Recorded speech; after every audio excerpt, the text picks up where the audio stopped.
Monday, January 17th, 2022. Approval of the agenda, please. Councillor Norbury. That the Monday, January 17th, 2020 regular council meeting agenda be adopted as presented. Seconder. Councillor Kirkowka. All in favor? Opposed? Carried. Thank you. Adoption of the minutes, December 6th, 2021 meeting minutes. Recommendation, please. Councillor Majinski. The council approves the December 6, 2021 regular council meeting minutes as presented. Seconder. Councillor Lehman. Any errors or omissions? Staff? Thank you. All in favor? Opposed? Carried. Thank you. Any business arising from the minutes, council? Staff? Thank you. Moving on to delegations. 6.1, BC Ambulance Service, Northern District. Rick Loucks, Manager of Patient Care and Delivery, and Deb Trumbley, Director of Operations via Zoom. Are we all good to go there?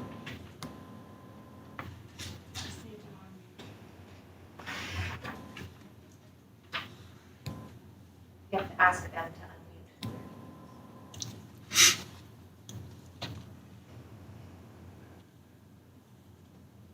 Good afternoon.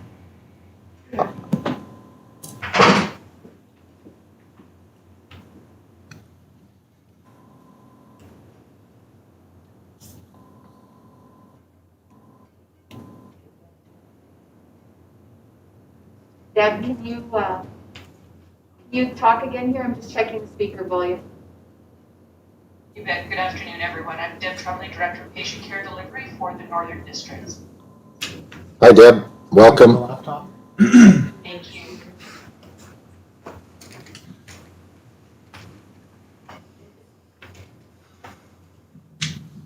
Just gonna get another mic here set up, and the floor will be all yours momentarily here.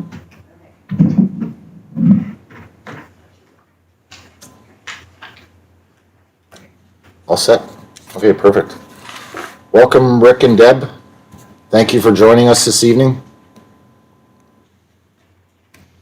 Thank you for inviting us. I'm not sure if you had a presentation or anything, or if we're just gonna go straight to questions possibly. I'm sorry, there wasn't any specific topic outlined. We were just asked to please attend, so I don't have a presentation prepared because I didn't have a specific topic to address, so I will go right to questions. No problem at all, Deb. Thank you. So I believe council has discussed adding BC Ambulance Service to our Mayor's Health Task Force. You did receive the invite, I believe, and next meeting is coming up. Is that correct? What's the date of the next meeting, just so I can double check my calendar? 1 second here.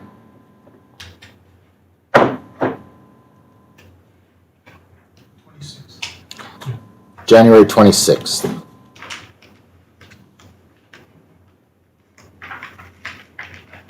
do not have it on my calendar. Okay, we'll be sure to send you an invite there. Councillor Kirkowka. I'm sorry, is there a way of hooking this up so we can hear him? Because I can barely hear him. I'm not sure with the rest of council, but I'm having a tough go here. Give me 2 minutes for technical difficulties. Thing.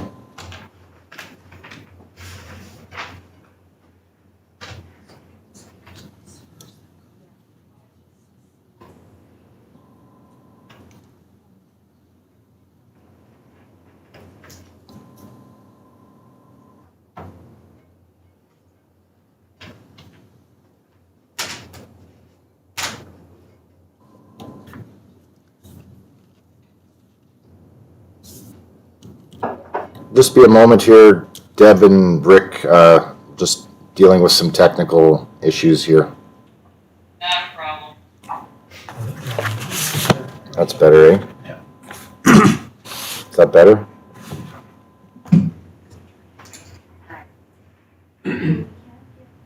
Volume to go through the TV. Yeah, we're going to see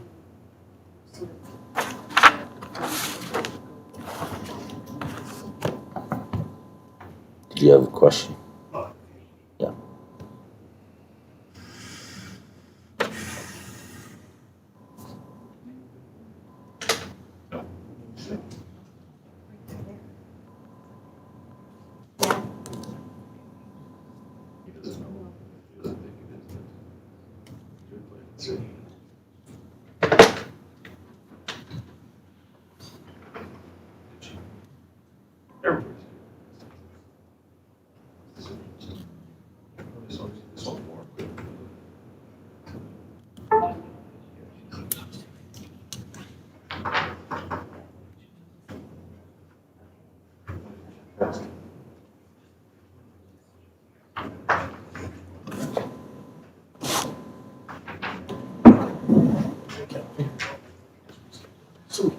Yeah.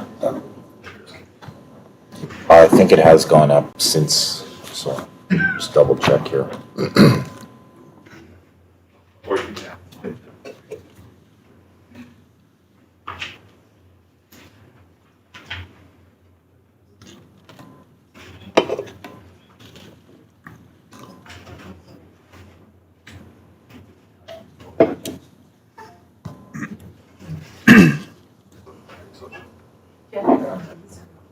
It might be a setting in the Zoom app. It should be good there, because I can get it there, I just can't do it.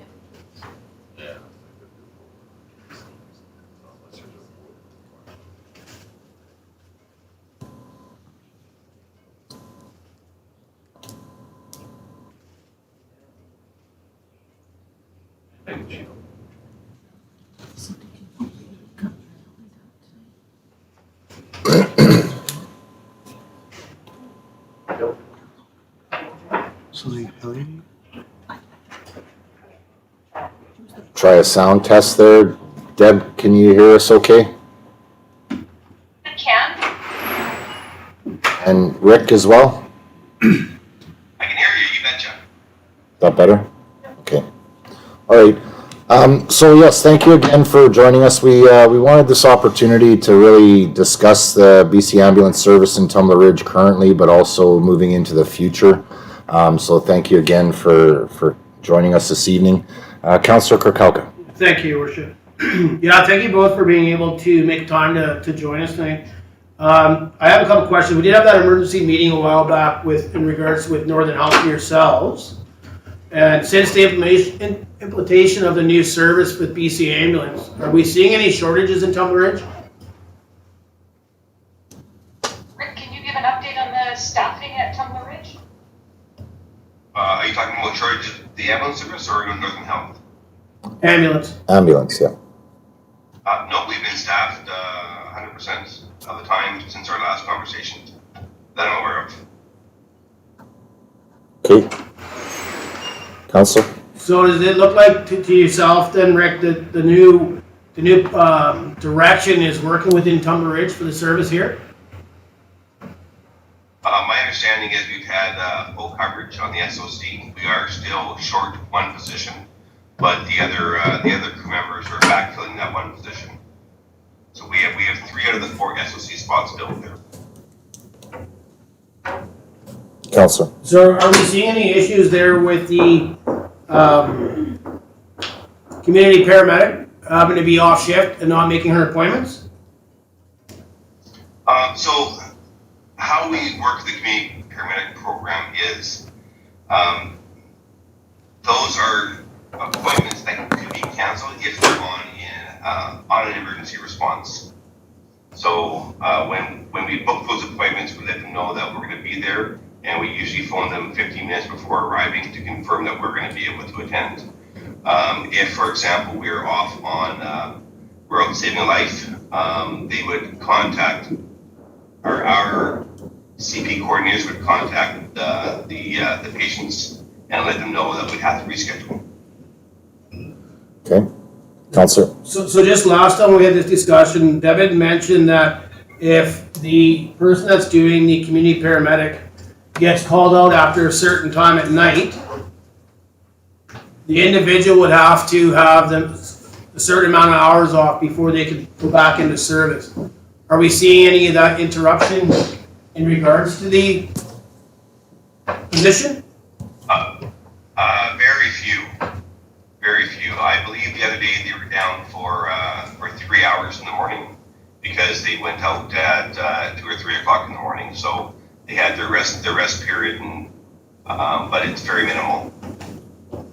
Okay, Councillor? So are you seeing any staff concerns in the north besides Tumbler Ridge? If we're missing one of the four, are you seeing concerns elsewhere? We do have vacancies in other parts of northern BC for sure. Yeah. Tumbler Ridge is actually doing very well as far as having their SOC positions filled. Councillor, go ahead. So my understanding, and correct me if I'm wrong, but in regards to transfers, majority of the transfers are happening from the Chetwynd service coming to Tumbler when it's a yellow? That is correct. And is that in regards because they're an alpha cart? Correct. Yeah, that is by design to preserve coverage in Tumbler Ridge. Thank you. Councillor Norbury? Thank you. Can I get a little clarification? The jargon's a little hard to understand. Like, what's yellow? Alpha car, I assume, is like the main car for the area, but just so we can have some clarity. Yeah. So a yellow transfer is non-urgent, and so it's okay if we take a little bit longer to get to that one, and that's why it's okay for an out-of-town unit to come and take it. An alpha car is an ambulance that's on duty 24/7. Thank you. Councillor Kirkowka? The way the SOC model is designed is that the neighboring community with an alpha car does provide that sort of backup to the SOC community, again, preserving coverage in town. Okay, thank you. Councillor Kirkowka? So I guess the other part of that would be, are we leaving Chetwynd short by having the alpha car do our transfers? And I mean, I'm sorry, but I used to be part of the service, but I believe you're running an alpha and a kilo. Right, and the kilos are most commonly tasked with those transfers so that we preserve the 92nd car in town. Councillor? And the only reason I ask that is I know I've seen it. I mean, I imagine most residents in the north have, in regards to Chetwynd being on diversion quite often. I don't know if there's anything in particular you can do. We are looking at possibly sponsoring and funding an EMR course in the district. And so if you have some folks that are interested, we are looking very seriously at sponsoring a course in the area, the Tumbler Ridge, Dawson Creek, Hudson's Hope, Chetwynd area, to try and bring on some new staff with fully funded training. So if you've got some folks that you think might be interested, that might be a good opportunity. Excellent. Councillor? So just one more there, Deborah and Rick. Once you're fully manned here with 4, then you have part-times to backfill. Is there ever a chance of that second unit coming back to Tumbler Ridge? Instead of the ambulances sitting outside the Dawson Creek ambulance station or the Fort St. John ambulance stations?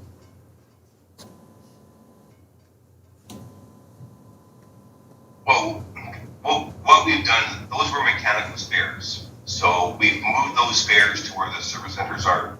Those, I know in the past, they may have been stopped ad hoc, but they're really mechanical spares. So we've moved them to where the service centers are. That way, when the crew comes to town for some reason, they can drop off their car, pick up a freshly serviced car, and come back into their community. Okay. So just back on that one, what about if we were to be fully manned, plus have part-timers? Is there a chance the second car comes back to Tumbler Ridge? If there's an opportunity of having a service center in Tumbler Ridge, that certainly is a possibility. Okay. Any other questions, Council? Curious, Deb and Rick, about the telephone outside of our medical center. I know BC Ambulance had issues with that recently. Can you tell us the status on that, please?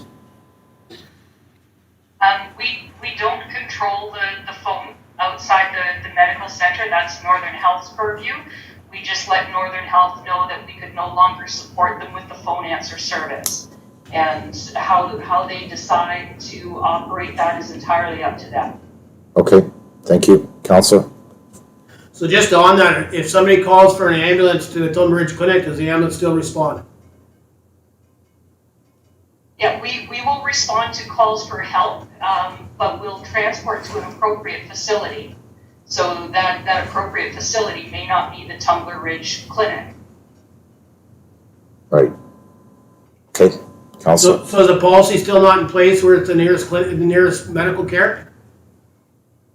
No, we haven't been able to connect with Northern Health just yet. I think the meeting was just set today, as a matter of fact, on how we were going to work in the clinics. Just check my calendar here. February 2nd, we're meeting with Northern Health. Okay, And that's in regards to what, Deb? It is, the title of the meeting is Clinic Responses. And that's for the ambulance showing up to the clinic where it's stationed at? I imagine it's the whole gamut, between calls to the clinic, after hours, high acuity versus low acuity. As you know, we have the same scenario happening in Valemount, so I imagine we'll discuss both locations. Councillor? Yeah, and I appreciate that. And the only reason I asked in regards to responding to the clinic where the ambulance actually stationed at is we got, BC Ambulance has signs outside there stating that it's a BC Ambulance station. So my philosophy on that is if somebody needs emergency care, they're going to a fire hall, police station, or an ambulance station. If you're just driving through town, that's where you're gonna end up. You're gonna see the station there and show up. So I just wanted to make sure, because I'd heard that the ambulance was not responding to that station if they called from outside the station, that BC Ambulance was directed to call the on-call nurse. Well, if we get a call to 911, we're going to respond to the call. Thanks for that clarity. Excellent. Any other questions, Council? Okay, thank you very much again for your time this evening, Deb and Rick. And I look forward to your participation in the Mayor's Health Task Force as well. So thank you very much. Absolutely, I look forward to seeing the invitation. Okay, have a great evening. You as well. Bye-bye. Okay, 6.2, Tumbler Ridge Community Forest. Duncan, McKellar, and Al Kangas in person on behalf of the Community Forest to present their 2021 year in review and 4-year plan. Duncan present. You can't make it, you're up, Al. So. Support. You can't make it, you're up. I hope you got the PowerPoint. I'll talk to it.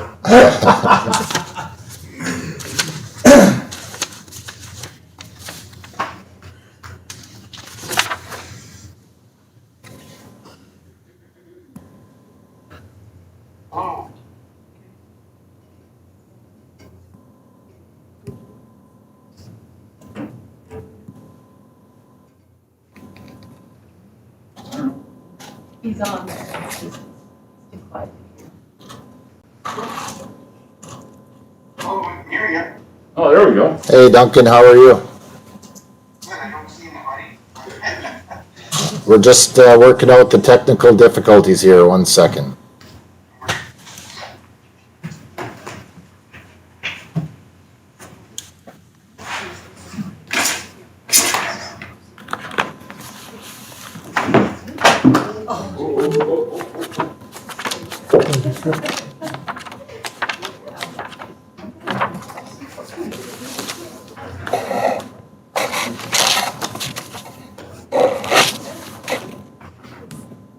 He's looking down. Can we start the video on our end?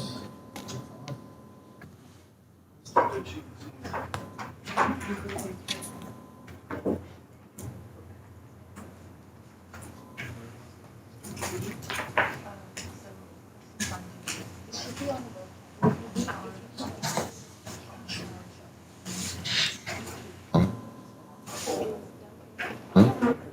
Duncan will be able to see it.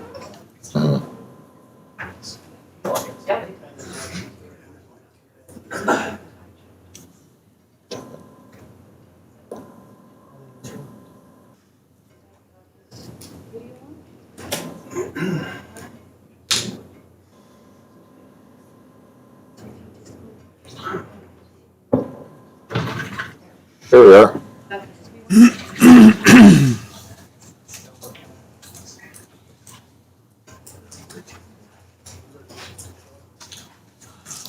I think we just have to start video on our ends, down at the bottom left there.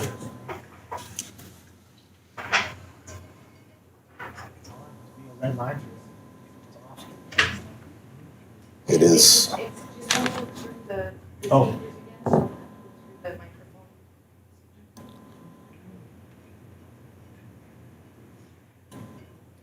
Okay, Duncan, I think we're ready for you.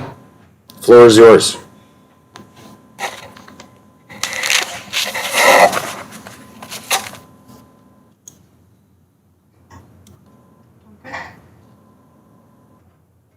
You there, Duncan? Yeah, I can hear you. Okay. Council can see you, but you're not able to see council. We're having technical difficulties. Good evening, sir. Good evening. Yeah, that'll be fine. I don't have to see council, I suppose, as long as I can share my screen to them. That would be worthwhile. Be able to-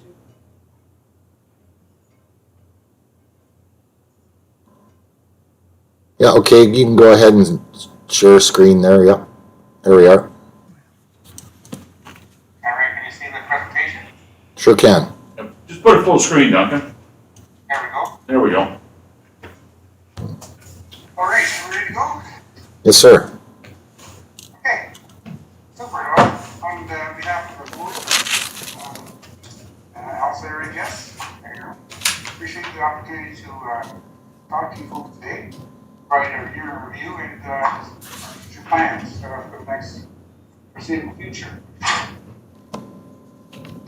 I just got a slide here, just some of the stuff we're collecting our GIS system. We do some petitions at the town site. Might be useful for some of the work you folks do.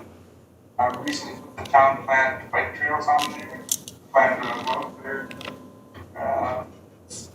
area, this plan on the hillside there. There's also, we track the ski trails, the previous wildfire management areas, etc. So lots of good stuff there. You can look at it. It's available on our map tool. It's available through our Tumbler Ridge website. Talk for a minute on the management plan. The management plan is a higher level plan. So you need to have some more works to get lower level plans like cutting permits, etc. And every once in a while you have to do a management plan, especially when you are changing your cut levels. And we are requesting to increase our cut levels to around 40,000 meters. So we've had this plan since September 2020. It is still not approved. It's ran into a bunch of roadblocks over that period of time, none of which have been on our side. I don't think, mostly work service, limited staff, COVID, and most recently the Blueberry ban decision in the courts around legal effects. So because this is a plan that's has to do with a territory area, 40,000 hectares, the Forest Service now is at the last stage of approval. I'm told that they are just reviewing it one last time with the legal lens, because it's going to be the first one out of the gate from a legal perspective. And there's lots of other First Nations that are lining up to challenge this effects issue. So that's why it's being slowed down. But I'm hopeful by the end of the January, plan approved. A little slide here on community support and grant monies that have gone to the community over the number of years. You can start to see what we're doing there. We generally, in the last 4 or 5 years anyway, have about $200,000 in grant budget, in the budget, and $30,000 in community support. And you can see where we haven't quite reached that in some cases, a few, but that's the budget, so we have some controls over the numbers. And that's just sort of the numbers. That number for the budget just came up a few years ago, so we have some control. We don't overspend or don't spend. So about $945,000 have been spent so far towards community programs. This is like a summary of what went out this year in grants and community support. I think there's 12 or 13 applications. They don't all get approved. The board, takes them all seriously, goes through each one, asks questions, gets the applicant in, uses if it's a reasonably large grant request, and the proponent does a presentation. So we had a few there that were declined for various reasons. I'm not going to read each one there, but hopefully your notes, you might not be able to see in your notes, but if not, you can provide that. But there are a few that were declined for various reasons.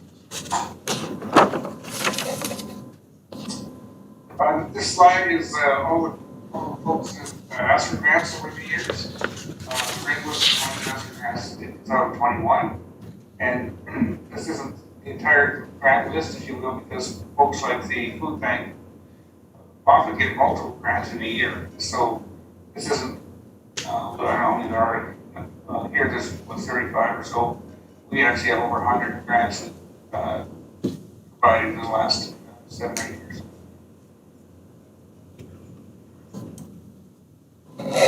I want to spend a moment or two on the financial highlights of revenues, over time. This slide shows, from 2013 to 2021, what our volume harvested was, what our revenues and expenses were, and then net revenue. I just wanted to point out a few items on here without going into too much detail. It's my limited time here. You can see that we harvested roughly about 397,000 meters in the time period that's on the screen there. What we were originally allowed in our license to do would be 220,000 meters. The reason it's 397 is because we asked for 2 uplifts over that period of time to deal with the mountain pine beetle. We were awarded those uplifts. So we harvested the dead pine trees and at that volume. So the average volume was 44,000 meters. That contributed greatly to what the community makes in revenue. If it was 20,000 meters as per our previous area license, the numbers would look a lot different, more or less. Now, a couple of numbers to sort of hone in on here, each one is the net cubic dollars per meter, the 5.9, and right here, $5.90, and the yellow one, $8.19. So the net revenue in yellow is $8.19 is what the net revenue would be if you took the 3.2 million divided by the volume that was harvested. So $8.19, that's the net revenue that we get before we spend money on silviculture, accrual, and community support and grants to the community. $5.90 is what we actually have net revenue per meter after we paid out for grants, community support, and put money aside for silviculture obligations. It's an important number to know because we're making $8 or between $6 and $8 of revenue is not a lot of money. It's great, but it's not, you're not making heaps of dough. It's just, our business is runs a pretty tight ship, and we have to be cognizant of our expenses and where we get the money. Now, granted, the market is looking better, but there have been constraints over the years. Duncan, can we pause there for a second, Duncan? Just one question here, Duncan, Councillor Norbury. Thank you, Duncan. Can you describe to us what how the proposed potential changes to stumpage fees could change our net revenues per meters, as well as can you also explain the revenues and suffrage fees for, say, like a Canfor or West Fraser. So I think it's important to highlight the differences. Okay, I might touch that on another slide, but I can do it here too. So basically, we try to spend too much time on how this all works, how community forests get taxed compared to a Canfor or West Fraser. We get taxed at what we call a tabular rate, which is a table rate that comes from the government tax management law, for lack of a better term. It's called the appraisal manual. We get a pretty good rate. It's hovered between $3 $4 over the years, and now it might be up to 10, 15 dollars a cubic meter. We'll be able to pay in the taxes or stumpage. A typical Canfor pays $60 a meter, up to $100 a meter in some cases, depending on the value of the lumber. As lumber goes up, the government takes more tax. It gets complicated on how they figure that out, because they figure it out on every cutting permit. They might major licensee, but we have one cutting permit over our entire area, so we have a fixed tax rate. I'll talk a little bit more about the threat to that initiative in a later slide, but that's sort of how the tax system works. So the reason that community forest has to pay part of this tax is because we're a small organization. We don't have the large, volumes and less fixed costs. We have high fixed costs and low volumes. So, that's why the big organizations can afford to pay quite a bit more in stumpage than we can. I'll talk a bit about it.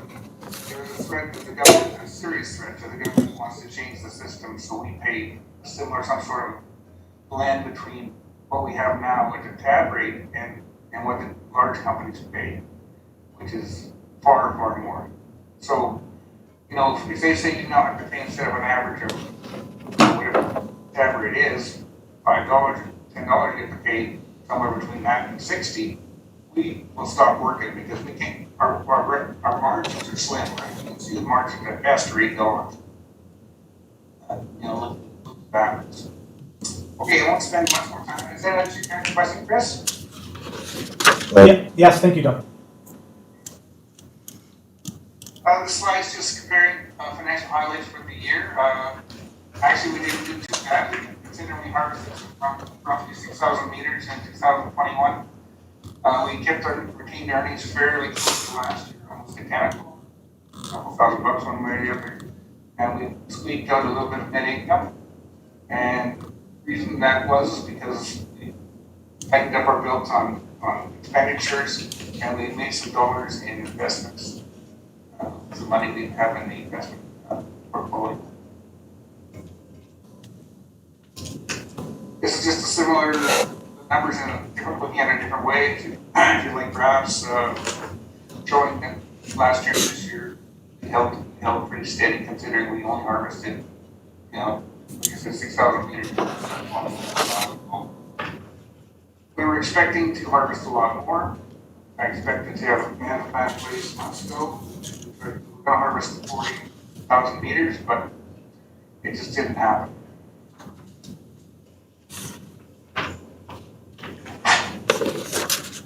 Okay, now that we've sort of got some assurances that we're going to get a large area, we can now move the trees and sort of plan cutting for foreseeable future. We don't have to chase find beetles around in the last minute, etc. So we can plan out a little more with this tree. This sort of shows us called the standing timber inventory, and it shows a forecast of where we're going to harvest, what cut blocks, and how much volume. A couple things to note here quickly is the volume per hectare column. The volume per hectare is 166, 191, 120, 152. Pretty small volume per hectare. A normal nice stand is 300. So this stand with bigger trees. So you can see that we're harvesting small pine trees, and that's the foreseeable future. We do have one or two that reach close to 300 or so. But in general, these are smaller pine stands, and every time you have a smaller volume on a hectare, you don't have as much revenue. Nature of the beast, where we working before kids. I'll also show you the bottom. This is a bit of a forecast some numbers to work out. So if we would make a net revenue of $10 a meter, remember we make between 6 and 8, depending on what talked about before after bringing money out.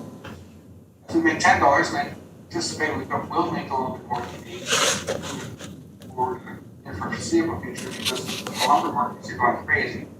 They're about $1,100 a thousand right now. And for the most part of the past, it was around 400, except for the last summer. So if they stay high like this, then we stand up to gain some money. So that's why, just looking out, you can sort of see if it stays reasonably high, we make $10 a meter, and within 4 years we'll be up around $1.9 million of net revenue. So this is sort of showing the wrong way here. Apologize for that. One all wrong way.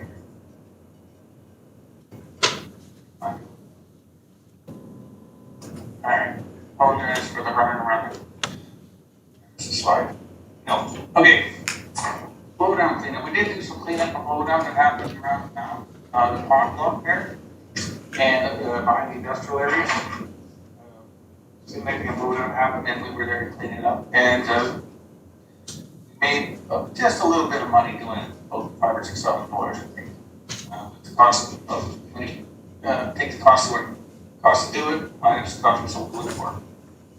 We also managed to get a little bit of aspen, the aspen plant, which is kind of nice to see being utilized.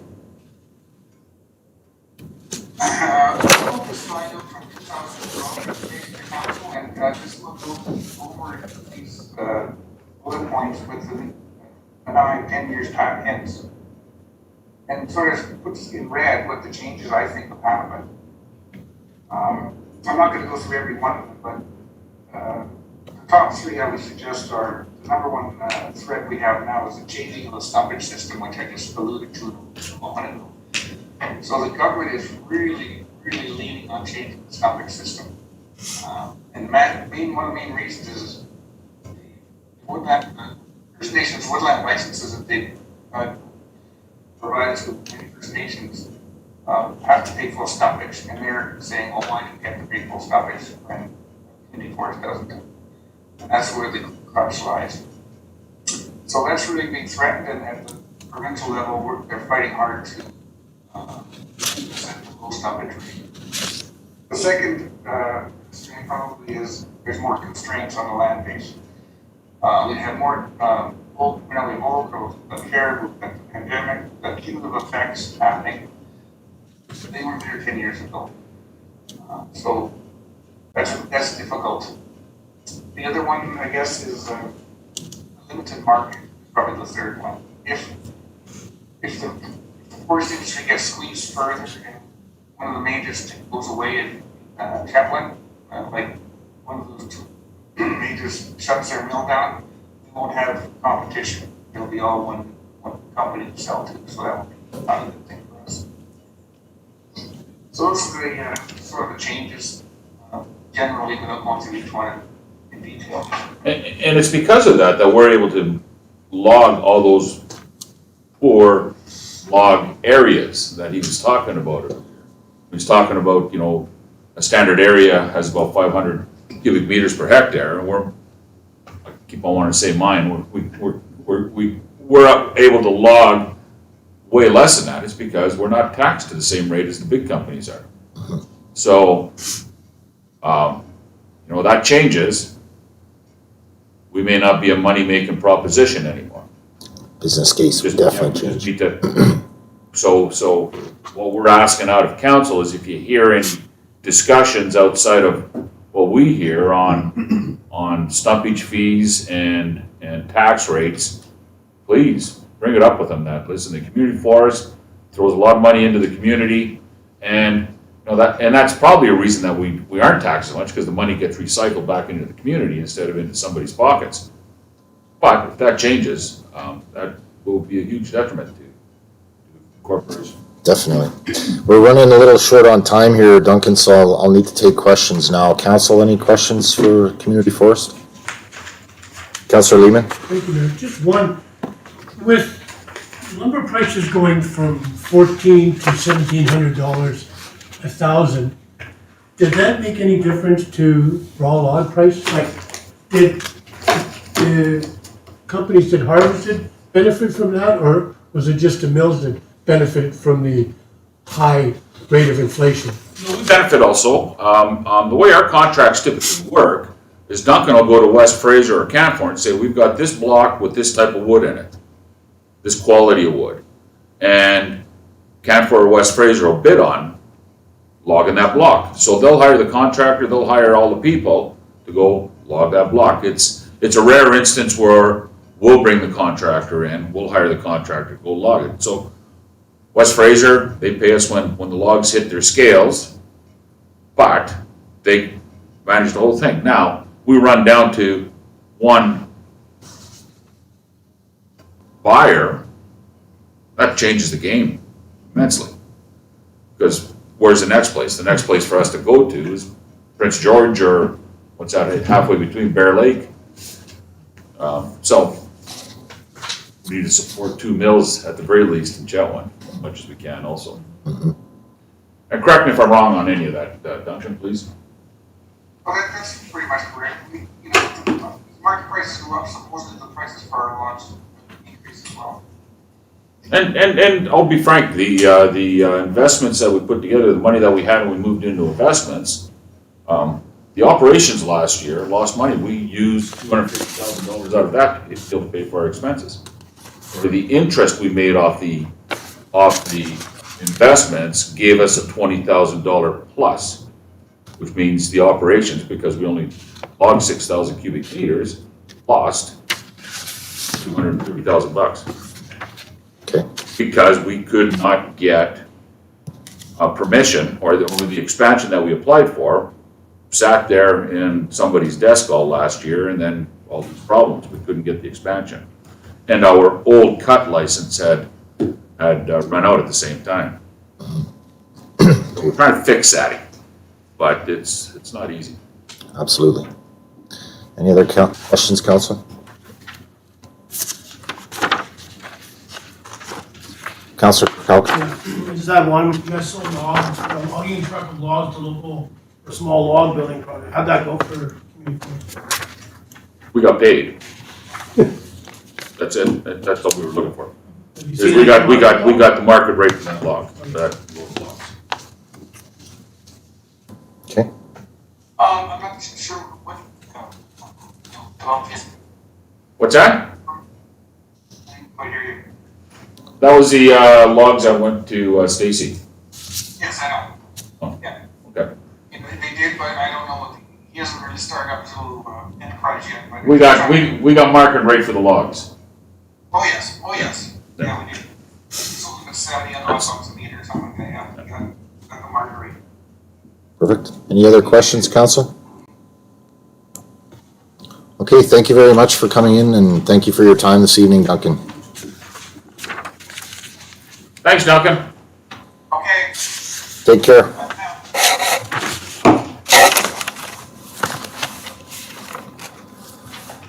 Moving on to 6.3, Tumbler Ridge Global GEOPARK Society.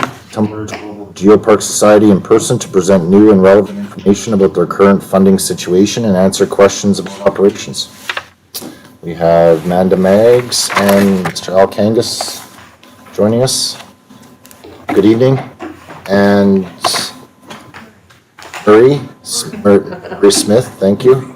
Murray's our VP, and everybody knows Manda and myself.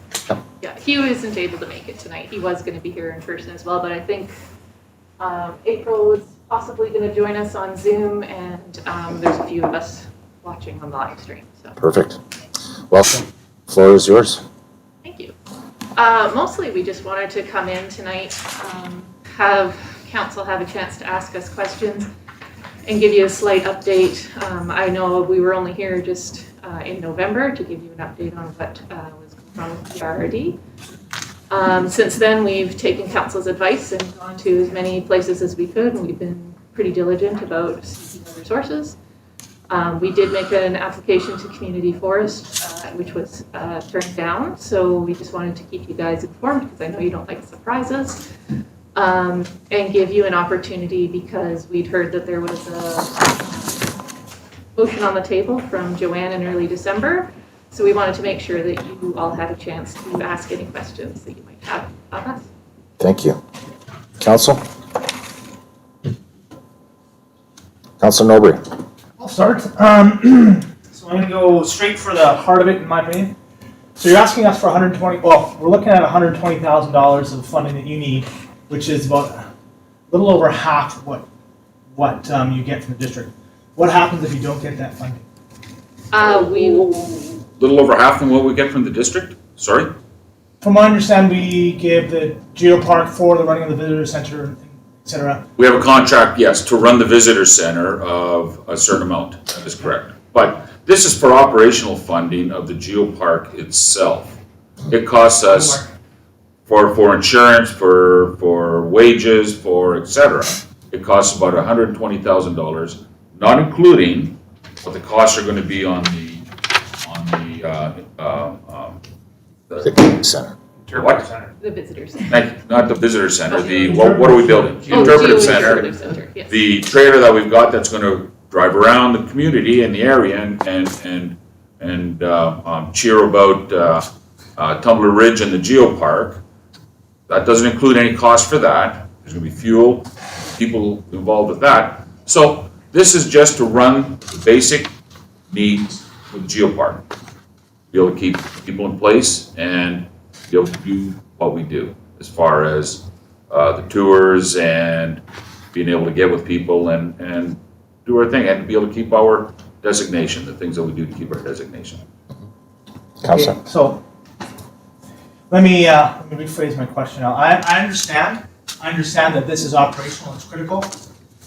What I'm looking for is, if you didn't receive the funding, I'm not saying you don't, I very much support the Global GeoPark. And I'll quote one of our previous mayors, and the GeoPark was one of the best things to happen to Tumbler Ridge since the discovery of coal. So I'm like what you're doing there, but if you don't receive the funding, what would this look like? Would this be like a reduction of hours by like 40%? Because we're receiving 40% less, right? Would you not be able to run for 6 months out of the year? I'm not sure what that means. It means us shutting down. Means Manda and our staff having to leave town or not being employed by the GeoPark. It means the GeoPark shutting down completely for a period of time. Yes, the big center will continue to run, but there'll be no GeoPark work at all. So the fee for service for the visitor center does not cover the full wages of the staff. So it covers some front desk staff, summer students, printing costs, those kinds of operational costs. It does not cover Jen and I completely on our staff wages, just for clarification. Okay. So what happens? The GeoPark gets turned over to somebody else, I guess, to run. Councillor. Thank you, Paul. That was my understanding, and that's my fear, and why I want to support the GeoPark at this time. Good. I think people need to hear that. It's important. It's scary. It's our fear also. A lot of our this is, the GeoPark is a huge part of our social infrastructure. We talk about tourism infrastructure, but I mean, it brings people to Tumbler Ridge, not only for tourism, but also for, residents, future residents. So, Last year, the GeoPark, the count at the visitor center alone was over 8,000 people. And Northern Destination BC did a study in Northern BC in 2017, and out-of-town people typically stay in Northern BC for 3 days at $100 a day each. So, just very quickly, put that on top of your head. How much money is that to this town, to the businesses in this town? And just for context as well, because numbers don't always resonate, we're bringing in over 8,000 people a year. We're expecting that to continue to grow because we haven't had events in the last 2 years. That's numbers without events. That's just people coming for the trails, for the skiing, for the ice climbing, what have you, the mountain biking. It's just going to go up. Councillor Kirkowka. Thank you. And Did you see anything from those other communities that you approached? Or you sent letters and just waiting to hear back? We have not sent letters. I did talk to some staff at the different municipalities. I think I sent Joanne maybe a list of communities that had grants available. The fact is, reading through a lot of the requirements, we're just not eligible. They're only for funding projects and events. In some cases, they fund things like travel costs and things like that, but none of it is operational or salary. So we're just not eligible. Well, what we've been seeing is that, and I can understand this, is that the other communities, they'll fund, they want to fund their own projects within their own communities. If there's a startup, something going on, they'll help with that to get it going. But from an operational funding standpoint, the other communities aren't real gung-ho on it. I'm not sure what happened with PRRD. I think there's some kind of a story that not everybody understands about that, because we certainly don't. But there's zero available from them. This year, correct. Well, okay, this year, but potentially going forward also. Possibly. Yeah. So a little explanation on the PRD side there. The funding that came to the GEOPARK from the PRD in the past was from a function called an economic development function.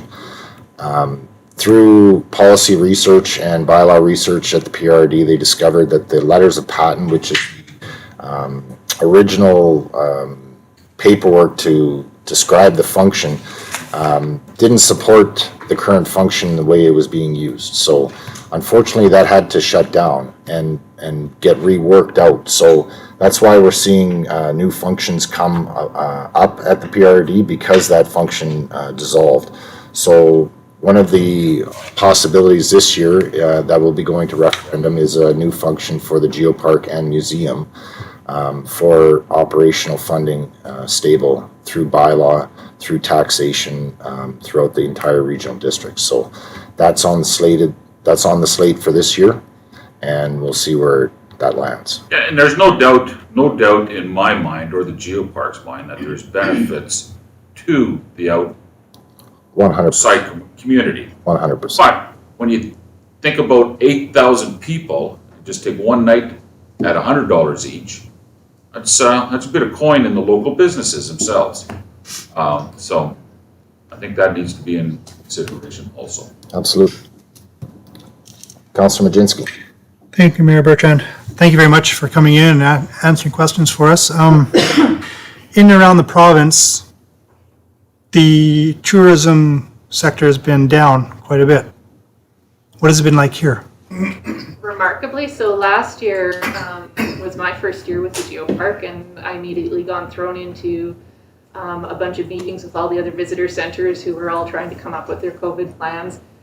And it was I almost felt bad, because all of these other visitor centers were talking about, laying off their whole staff, shutting down, reducing hours, and we were seeing an uptick in our visitorship for those months that, considering that we were closed, I believe it was 6 weeks, this was previous to me starting, we still saw an increase of visitors last year over the year before. So we've been doing very well. Our visitor numbers have been incredibly healthy. A lot of that is due to folks not being able to take their vacation in Mexico or go down to wherever they're going, overseas. People are exploring their own backyards. We're getting lots of people from the Okanagan and the Lower Mainland coming up here because it's on their bucket list. Everyone's got vacation time that they can't use, so they finally decided to drive the Alaska Highway and come and see us along the way. This past summer, I think I'd reported in November we saw a bit of a downturn by about 12%, and a lot of that was because of Monkman Park being closed due to the wildfires. So kind of out of our hands, but again, without events, without Monkman Park, we were still seeing huge numbers. Yeah.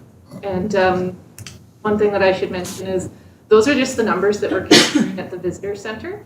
When we send our summer students out to trailheads to do surveys for the visitors there, so we kind of just set them up and they ask questions to the people at the trailheads all day long. We found that approximately 1 in 12 of those people at the trailheads were actually visiting the visitor center. So our actual numbers are higher. We just don't know exactly how high, but healthy enough. And those are snapshots, so, on that particular day or those particular days, it was much greater. But they're not numbers that we can advertise because they're not. Yeah, they're not quantitative. Written down. Councillor Kirby? Thank you, Mayor Bertrand.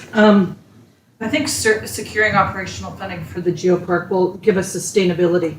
It's proven that we are in a growth period right now, and the future is looking really good. I think the GEOPARK now encompasses a lot, adds the value to all the other tourism products we already have in town, like the golf course and the campgrounds and other things. I mean, even having a hockey team in town, the opportunity to maybe host a team, they don't choose Tumbler Ridge just for arena alone. It's for what we provide as a destination.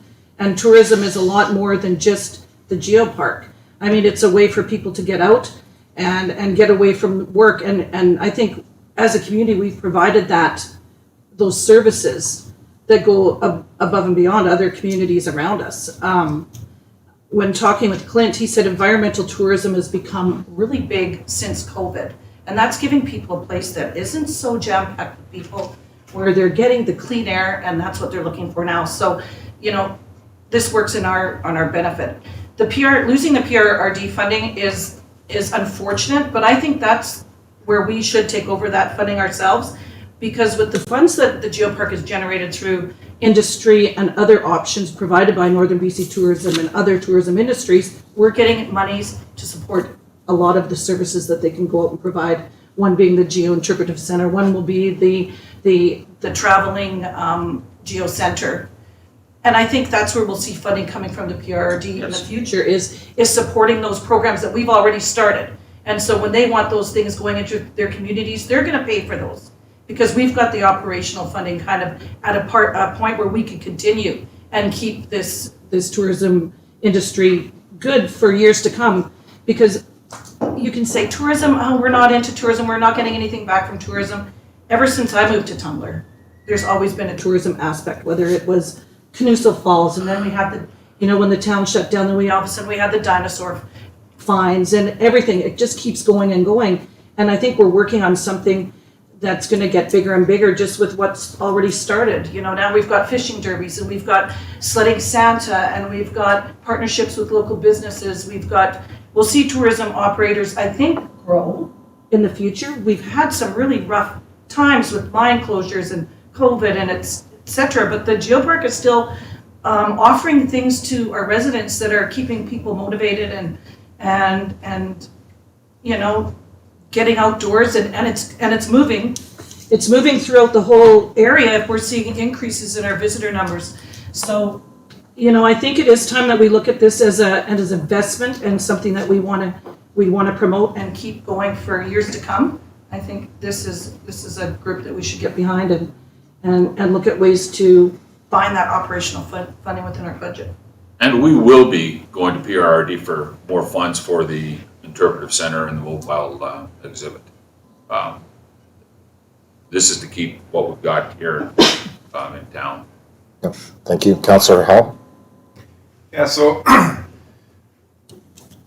when Charles Helm came in here and sold this to us 7-8 years ago, whatever it was, he talked about what this was going to cost the community. Would this turn into something that we would have to constantly be putting money into? At that time, he told us this would create business within the community. We're creating an entirely different industry.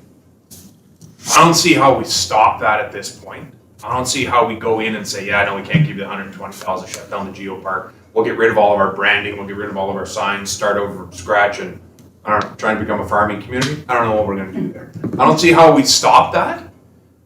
But I certainly don't, and I certainly still do not think that we should continue to expand it. And so I've never been in support of the Geo-Interpretive Center until I could see the existing business stand on its own 2 feet, and it doesn't. This is supported by the taxpayers of Tumbler Ridge, similar to the museum, and will continue to be, and will continue to expand just by the words Mr. Kangas used. We're going to have to fund the Geo-Interpretive Center. We're going to have to fund the fuel. We're going to have to put wheels on the van to drive it around people's communities. This is not going to stop. 120,000 sounds nice, and if it's 120,000, we move on for the next 10 years, fantastic. But this is only going to continue to increase in costs. And it's not going to be this council's problem. It's going to be the next council's problem. I'm sure this 120,000 is going to pass. Absolutely sure it's going to. But at what point do we ever go and say enough is enough? We, as a community, as a council, had to say at one point that Gersfest, the funding that was going out, was increasing and getting larger and larger and larger, and we had to say enough is enough. It's just got too big for us. We need to scale it down and come up with another plan. We've got to keep that in mind with the GEOPARK. As nice as it is to be able to put money out, the minute that the mines shut down and that we lose the funding from the mines, or we were in almost talking about losing funding from the oil patch, with CNRL shutting down and losing $4 million in revenue for our community. Those are going to be hard conversations to have. The whole point of heading towards tourism, and that was to diversify our economy, to wean us off of this stuff so we could develop other jobs and industries within it. I don't see it yet. I am still hopeful that we're going to see something out of tourism. There are small operators that are operating, but certainly not bringing in enough revenue to show that this is a viable industry at this point in Tumbler Ridge. But just for council to consider, this is not going to be 120,000. It's 120,000 this year, 150 next year, 180 the year after, 200,000. And to think that PRRD is going to step back in and help us with funding, I think is optimistic at best. I don't see them. Once you can say that we can do it on our own, that's now they've freed up $120,000 in funding for them to put towards other projects. So I'm sure it's going to pass. I am in support of it at this point, which I am a stickler when it comes to spending money. I like to really make sure we're getting our bang for our buck, but I certainly don't want to see it go backwards from where it is. We need to come up with another way to get funding for these types of organizations at Tumbler Ridge. I don't know if that becomes a collaboration with the community forest, where we say the community forest takes a third of revenue and can give a third of revenue to whoever they decide to give the money to. But we need to come up with some way to come up with funding. I've seen it in other communities where they do these funding opportunities, where they do chase the ace or these types of things. And honestly, I don't see a lot of that from the GEOPARK at this time. From a community member, I don't come in, I don't attend the meetings, I don't go into the visitor information center. I've been in there twice in the last year. But from a community standpoint, speaking as a member of the community, that's what I'd like to see at some point. Come up with some creative ways. If you could come in and say, geez, we come up with a way to make 30 grand, we're going to be able to run the Vic Center or the interpretive center off of that, or run the bus around so we don't need funding for that. That's what me as a community member is looking for. And anyway, that's just points that I wanted to throw out there. Let me build 3 gates, and I can do that. 3 gates. Yep, one on each highway coming in and out. Toll booth. He wants to throw in a toll booth. Toll booths. But just Seriously, from a tourism standpoint, from a GEOPARK standpoint, it is difficult for us to create revenue. Correct. It is much easier for us to bring people in so that the businesses in this town benefit from it, which is what's happening right now. We're talking 8,000 people coming in. 60% of that was from out of town, so 6,000 people, let's say just one night they stayed, $100 each. What's that? It's a lot of money that went to the businesses in this town. And just to alleviate your concerns about the Geo-Interpretive Center, we actually are working with Community Futures right now, developing a business plan for that center. And so we're looking at all kinds of revenue avenues for that, so. Perfect. Follow-up? One other thing wild out there, just something that I'd seen in another community, there was a tourism tax on rooms. Have you ever looked at that? Do you get money for that? Is that something that we could throw around? For instance, a tax on every one of our spots where people park an RV and down at the, everybody's got to pay $15. That money goes to the GEOPARK. Everybody pays $12 and gets a hotel room. Hospitality tax, I think? Yeah, that's right. There's many other communities that do that. April Moy, who's one of our board members, has spoken about that a couple of times, I think, to PRRD. If you were ever interested in asking her about how that works or how it's worked in other communities, I'm sure she could provide you. We can get some more information on that. Yep, Councillor. Well, that's the collaboration that we need as a group, right? If that's what the DTR can do to help you, to wean us off of the money coming always from taxpayers of Tumbler Ridge, then that's a collaboration that needs to happen. And maybe there's 30 grand there or something, and Bang on. part-time solution. Yeah, I agree. We're open to anything. Councillor Norbury, then Lehman. No, thank you. Okay, Councillor Lehman. Thank you, Mayor. A few things. So 6,000 people coming in. A lot of those are hikers. They're not going to be spending a night at the hotel. So I think that's maybe stretching it a little bit. But what I'd like to see is that the GEOPARK and all these groups that come to the district all looking for money all the time is exhaust all your options. Go out and beat the carpet down on some of these cities, and I don't care what it is. Go to oil companies. I know it's a tough sell. Nobody likes to donate money these days because it seems like they claim they don't have any, but they're making money. So there's nothing wrong with supporting community projects like this.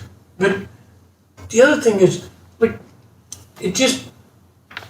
I know we have to support the GEOPARK, but like Councillor Howe said, there's got to be some sort of a payback, and we just keep putting money in. Same as the museum, same as a lot of these other groups that we've been talking about. But people have to make an effort to try and get whatever funding they can outside of the district. At least if you make an effort, then, okay, maybe the shortfalls we can cover, or the district can cover, but it just seems like it's just easy just to go, okay, yeah, you seem to have money, and,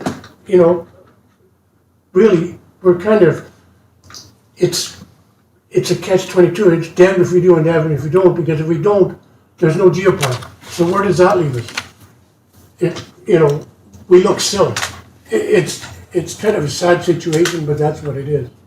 I totally understand where you're coming from, and I just want, the takeaway here to be, we have been for, almost 2 years now, been exhausting as many resources as we can. I know that was a question when we went to Community Forest first last year. That was because the district was our last resort. You are our last resort. We have been going to other municipalities. We've been looking into other grants through NDIT, through gaming. We're just not eligible. But hardly anybody funds operational funding. We can get project funding like you wouldn't believe. Once we have our staff paid for, we can bring in money through other projects, through other initiatives, but nobody is going to hand us money so that we can pay salaries. That's why we're here.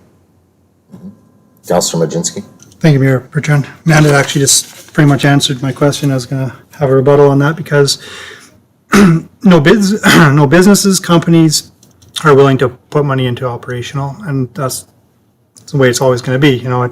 They would rather see that money go towards the fishing derby, Mother's Day gift baskets, something where they can put their name on it and say, this is what we did to our community. Like the Mother's Day gift baskets to all the mothers in the community. What other communities have ever done that in the history of any community? Well, None.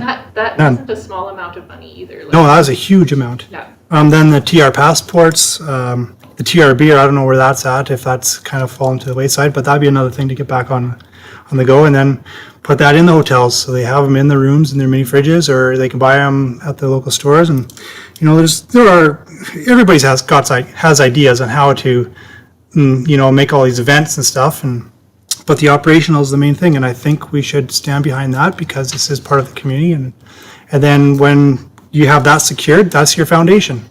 That's what you got. You don't have to worry about it, and then you can worry about putting on some extra events, or expanding on the ones that you currently have, right? So, that's just my 2 cents there. Okay, Councillor Howe. So, you hit the nail on the head. Project funding is easy to get. You guys come in, you talk about, man, we're going to bring in this investment in Tumbler Ridge. We all get excited. Wow, it's $1 million project coming in.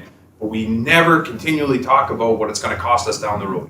And we've talked about it with that visitor or the interpretive center.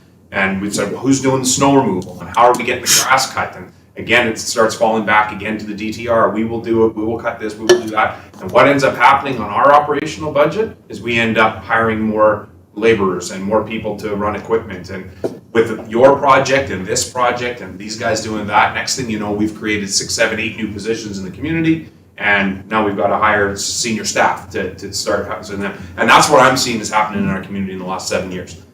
I see that we continue to try to bring these things on. But that being said, you just talked about that this $120,000 will take care of what we got.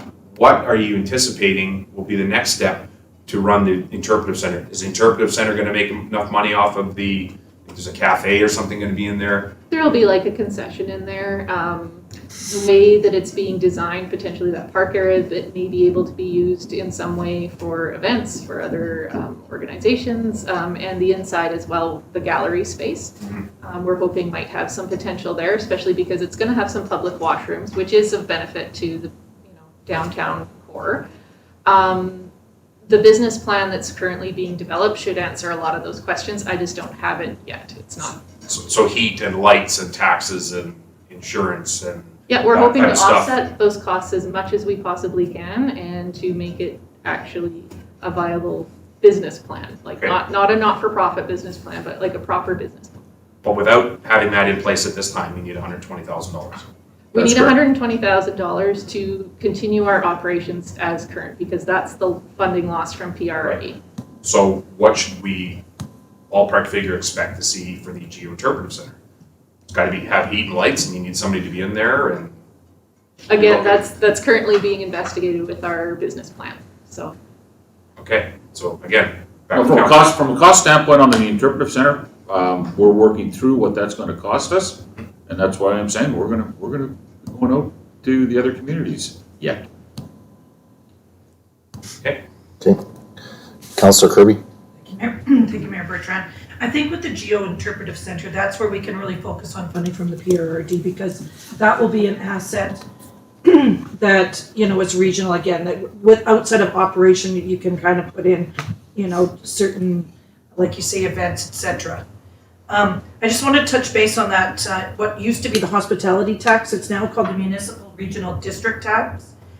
We were working on that, we were close, and I think that that was something that TAC was doing, and it kind of fell back because we had other things come kind of up to the forefront, but it could be easily revisited, and I think with April and Manda, we could go somewhere with that, because I don't see any reason why we don't add that tax into Tumbler Ridge. Okay, thank you. Councillor Lehman? Thank you, Mayor. Would the interpretive center not be closed during the winter? that's again another one of those questions that we're hoping to get answered is what is the cost benefit to being open year round? In my vision, we're open year round. But right now it'll be closed through the winter. There's not a chance we'll be able to afford to keep it open until we get some funding to make it open. I'm an idealist. Councillor Kirkowka? Yeah, thank you, Worship. So I just have a couple of things. In regards to the interpretive center, when you say that, in regards to how we want it to be open in the wintertime and stuff, we're building a business plan. Should the business plan not have been looked at before we started the build? The business plan has been in the works for almost 2 years. It kind of got put by the wayside during COVID. I'm not sure what happened, but we've gotten that back on track. Go ahead. So just on that, see the build started already. I know we ran into an issue when the district built the Vic Center. And you can see we have a nice little loft there to hold hot water tanks and such. Is that going to be the same thing over this building? You're going to have hot water tanks and electrical and stuff inside that building instead of in a crawl space or basement? It's all in a crawl space. It's all in the crawl space? Yep. Mechanical. Sorry, yeah, that's what we got. My last one is actually Councillor Howe kind of hit on it, and I think it's time. I mean, I'm not sure what our next one is, having a shareholder meeting with Community Forest. When we talk about that, I'd like to hear it from the directors of Community Forest, and I apologize that I'll sit in there, but what their thoughts of that are. We say, hey, listen, we're going to allow you to spend whatever amount. Here's a percent. We need you to fund 2 organizations. Could not fit within that percent. Plus, give you leeway to do the things that they're already doing. I'd like to have that meeting with them. Yeah, absolutely. We'll definitely be scheduling a shareholders meeting. There's lots to talk about with our community forest, different opportunities, certainly. Yeah. And the thing is, it becomes non-taxation. We're not taxing residents, and no disrespect to the GEOPARK. I think it's it's something that was started. We have, you look at all the signage and branding, and I mean, my councillor card has that on it, right? So I mean, if you get rid of the GEOPARK, what's that cost us? Never mind losing jobs, which we don't want to see, but what does it cost the district to change all the signage? Well, and that's a good point. There's already been a great deal of investment, and we fully recognize that. We try to be really good brand ambassadors, not just for us, but, of the entire district, because we know it's your shared branding too. So when we go out and do things, we know that we're also representing what's happening here, right? So I look at 3 new signs at Tumbler Ridge, $200,000, $175,000, whatever. Right, GEOPARK shuts down, we might as well have done something better with that money. we're gonna have to spray paint over that highly reflective stuff, eh? Yeah, so I think it's a no-brainer when you listen to council and the concept of support when it comes to operational. And I know when you're here at the last delegation, yeah, I wanted you to go to those other communities because I do believe, I get what their grants say and you talk to their staff.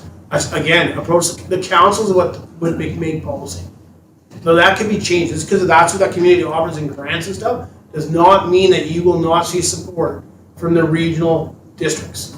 Yep. So whether it's Chetwynd or Hudson Hope or Dawson Creek or whoever, they see this as a viable thing for the whole piece. That's why PRD, I have an issue with how that went down. I understand it, but I mean, I just listened to the PRD meeting last Thursday, and they gave money to an organization here in Tumbler Ridge, and glad they got it.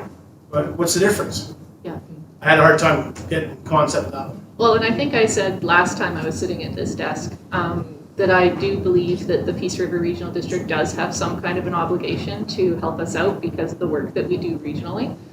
We don't just do work in Tumbler Ridge. We're on different committees helping them develop strategies for the whole Alaska Highway. That's not us, but we're there because, we're part of that whole tourism ecosystem, which you need. In order to bring people this far up north, you need everyone working together along the way. So we've been doing that, and I think we've been left high and dry. So I do not think that the District of Tumbler Ridge should be bearing the whole burden, but this is the situation we're in. Yeah. And again, the District of Tumbler won't be bearing the whole burden because we will be going out. One of the issues that we have as a geopark is I can tell you guys that there's 8,000 people going to the Vic Center. I can't tell you how many are coming to the geopark from Dawson or going through here to Dawson, to Fort St. John, to Chetwynd. So I can't advertise those numbers to them, but that's what does it, is how much money, how much is the towns gaining from the geopark being here, from the brand, from bringing people in? What are they gaining? There's also social and mental aspects of the geopark that are very beneficial, but you guys are all about the dollars and cents. Why can't we do it on our own? Because we don't have a revenue stream unless we put 3 gates up. I like that idea, actually. There we go. I'll tell you, yeah. I do. You all have a letter I brought. We'll be giving you the 120.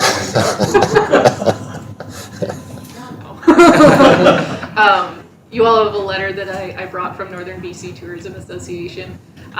They actually did speak in our meeting with Councillors Kirby and Budzinski, that they might be willing to help us out doing an economic impact assessment of the geopark itself. If we can do that, if we can find funding for that, I think that would be a really great opportunity to show what we actually do bring into the community, because we have to rely on regional data for the most part. And we do have quite a bit of local data, but I think that would help the picture. Absolutely it would, yes. Okay, and Councillor Kirby. Thank you, Mayor Bertrand. I was just going to acknowledge the letter that Clint had sent, and that he's just amazing when it comes to promoting Tumbler Ridge and just tourism in the north in general. I mean, we've worked with him with the MBA and et cetera, so that was just glad that you mentioned that. And the Game of Thrones chair. Yeah. Just glad you mentioned that, Manda. Mm-hmm. Yep, thank you. Councillor Howe. So a couple of years ago, we met with some of the BC parks out at Willow Lake, and they gave us an idea of how much funding they provided to the Willow Lake Provincial Park. And it was all based on the amount of numbers that went through there. At that time, it was very low numbers.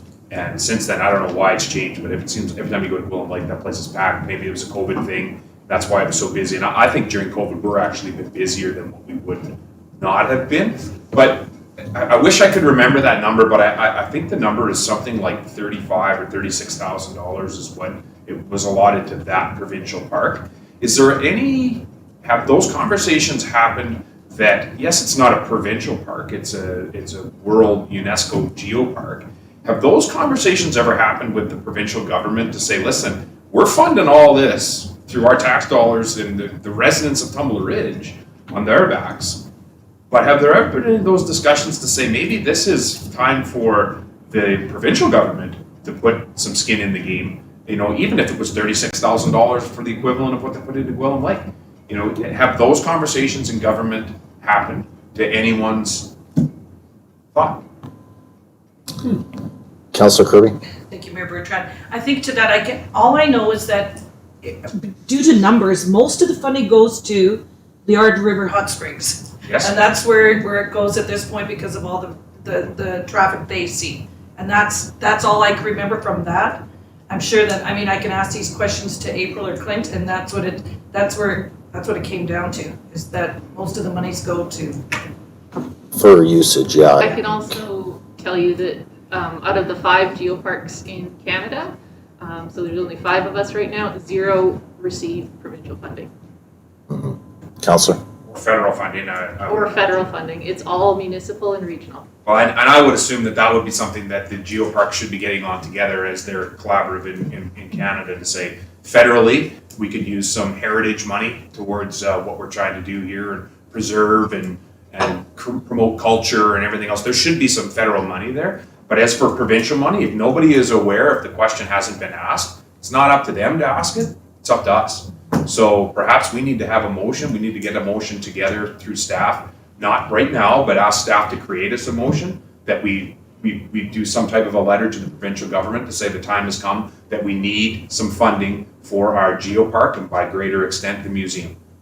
We can't continue to fund it, at the benefit of the region and the community in British Columbia and Canada. We need something out of this. This can't be us entirely funded. Absolutely, I agree. I think I had heard last year or the year before that the federal government was including geoparks in their tourism strategy. Is that correct? I believe that is correct, yeah. I think that CC UNESCO, which is the Canadian Commission for UNESCO, asked for them to be included in the wording. I don't know how that translates to actual funding. So far, there has been no talk that I've heard of. Yeah, and geoparks in Canada is quite new of a venture too. So I think it is time, like you say, Councillor Howe, is to start banging on doors both federally and provincially. I agree. Councillor? So how can we put that together as a motion? Not that I want to do a motion tonight, but I would like to have staff work on it. How do we give direction to staff to pull some type of a motion together that we go to the provincial government to ask for funding on something like this? What's the proper way for us to do that? I think just a meeting with Ms. Thompson, and we can start brainstorming for a motion to start with, and then letter after that. Councillor? Because again, my thought on it is that we go and we explain to the provincial government, we had funding, they had funding secured through the Peace River Regional District for years. Things changed within there. We are continually being taxed more and more for carbon taxes and P&G taxes and everything in our community, stumpage fees, everything's continuing to go up and up and up. We're not getting anything back from all that stuff that continues to go up. And if this is something that can, take $100,000 of tax strain off of our residents and businesses in the community, that's how we have to put the money forward this year to get them through. But going forward, can the provincial government chip in at this time, to help us out? Yeah, absolutely. It's definitely worth a shot. Councillor Kirby? Thank you, Mayor Bertrand. Maybe before putting it on to staff, I could reach out to Sarah Gamble, who's now the head of the Canadian Geopark Networks, talk to her, see what kind of options we have as liaison to the geopark, and just do some background and then come back with some information and then take it to staff, if that suits council. Yeah, we can certainly put this together here, I would say. I think that's a great idea. Thank you. Yeah. Thank you very much for your time this evening. Appreciate it. Thanks for all the support we heard.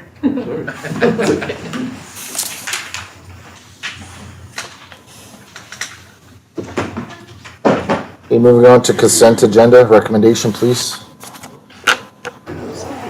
Councillor Lehman, That all items on the January 17th, 2022 consent agenda be moved for information. seconder. Councillor Kirby, all in favor? Opposed? Carried, thank you. Councillor Norbury, So open Sorry. up 7.3 for discussion. seconder. Councillor Kirby, all in favor? Opposed? Carried, thank you. Councillor Norbury. Thank you, Mayor Bertrand. So, brief recap about the 7.3 correspondence letter. Lillooet has gotten a petition together and they're sending it out to all the municipalities, suggesting that we let operators go out and help interface forest fires, which I think absolutely is necessary. I don't think we need to go through the petition, but I would like us to send a resolution to our MP and our MLA regarding their resolution. So like on page 3, the BC wildfires, whereas, therefore, and so forth. So I'd like to make a motion that staff write a letter on behalf of Mayor and Council, and Council supports the resolution of the Lillooet petition to our MP and MLA. Seconder. Councillor Kirby, discussion?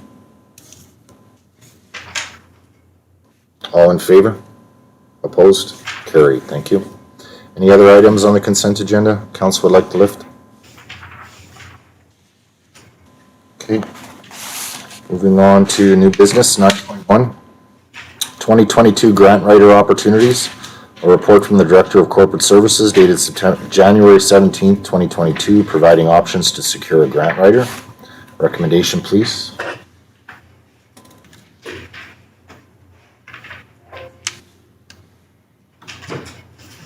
Councillor Kirby.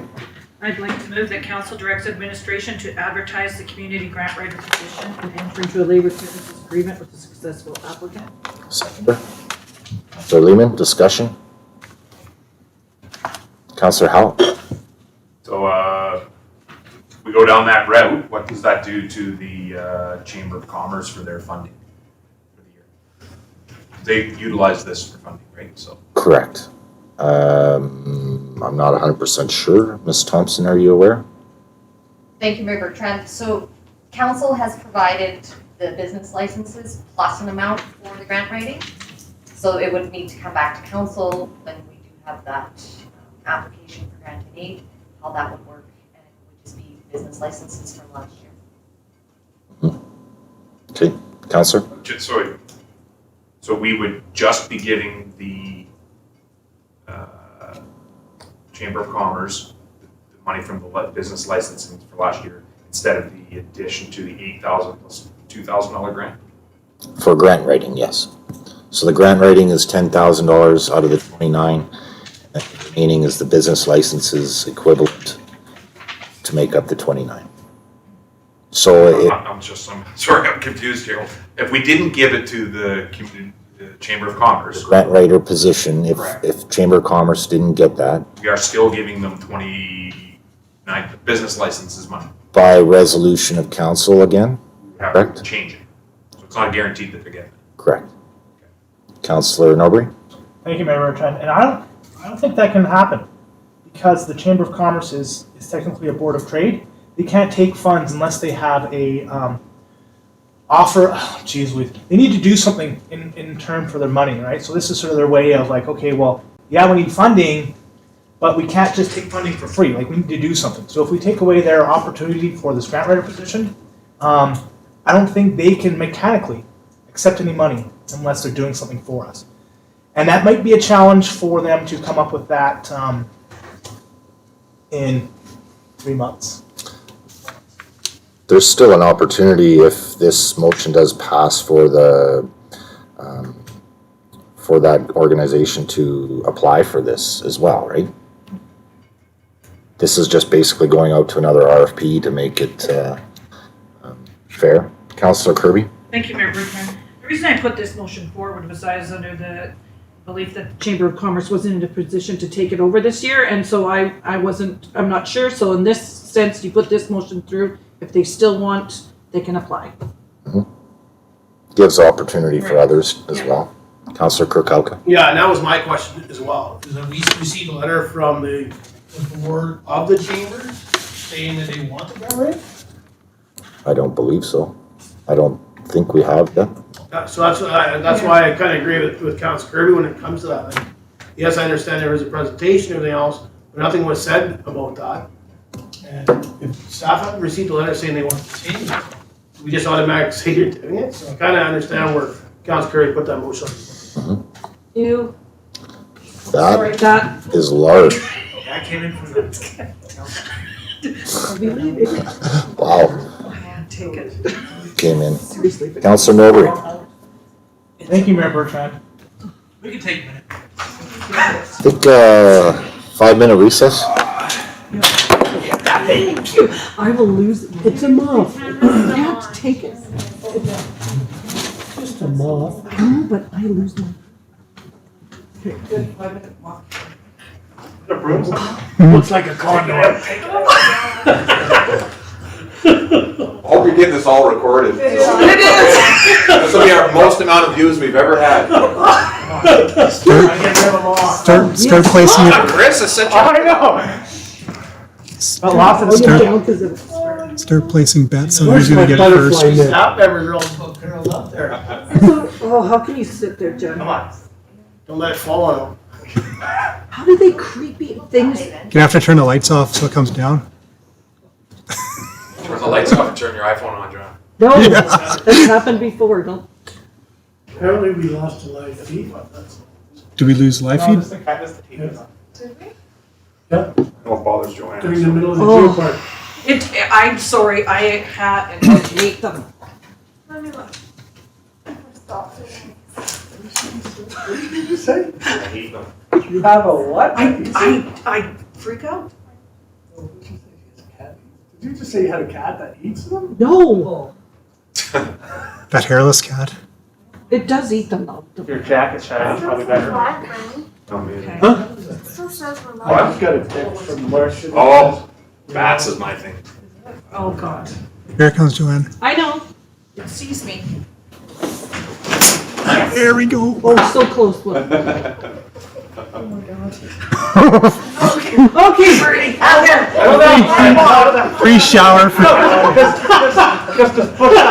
Straight up, straight up. Straight up, Bernie. Oh, jeez. There, you got it. You wounded him, Bernie. I got him. You did do building maintenance before, right? Did we turn off the camera? Oh, it's still going. Go straight up. Straight up, Bernie. We're not recording this, are we? Yeah. Oh, yes. Yes, thank you, thank you. Oh, God, as soon as I seen it. And you're holding that one. Where's that one? Where's the one that got 2 on it? How many pounds does it take to kill a moth? Thanks for stopping. There's a lot apparently. Absolutely. That's out there. Oh, God. Job, Bernie. Way to go. Job. Watch the hits on that thing. That thing is gonna go viral. Okay? Watch it. There you go. Best meeting of all time. Councillor Kirby loses. By the way, we need funding. Provincial government, if you're listening, for the GEOPARK and the museum, please. Oh, man. Yeah. Did anybody That have was that's large. Bernie saves the day. Just wait for Bernie here.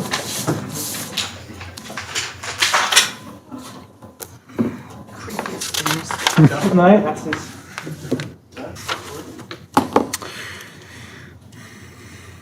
Did he fall? Yeah. Jesus. I see it.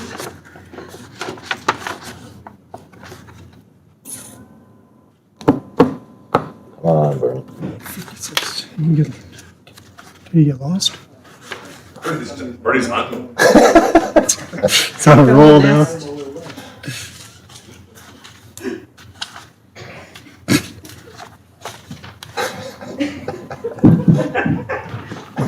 Slayer.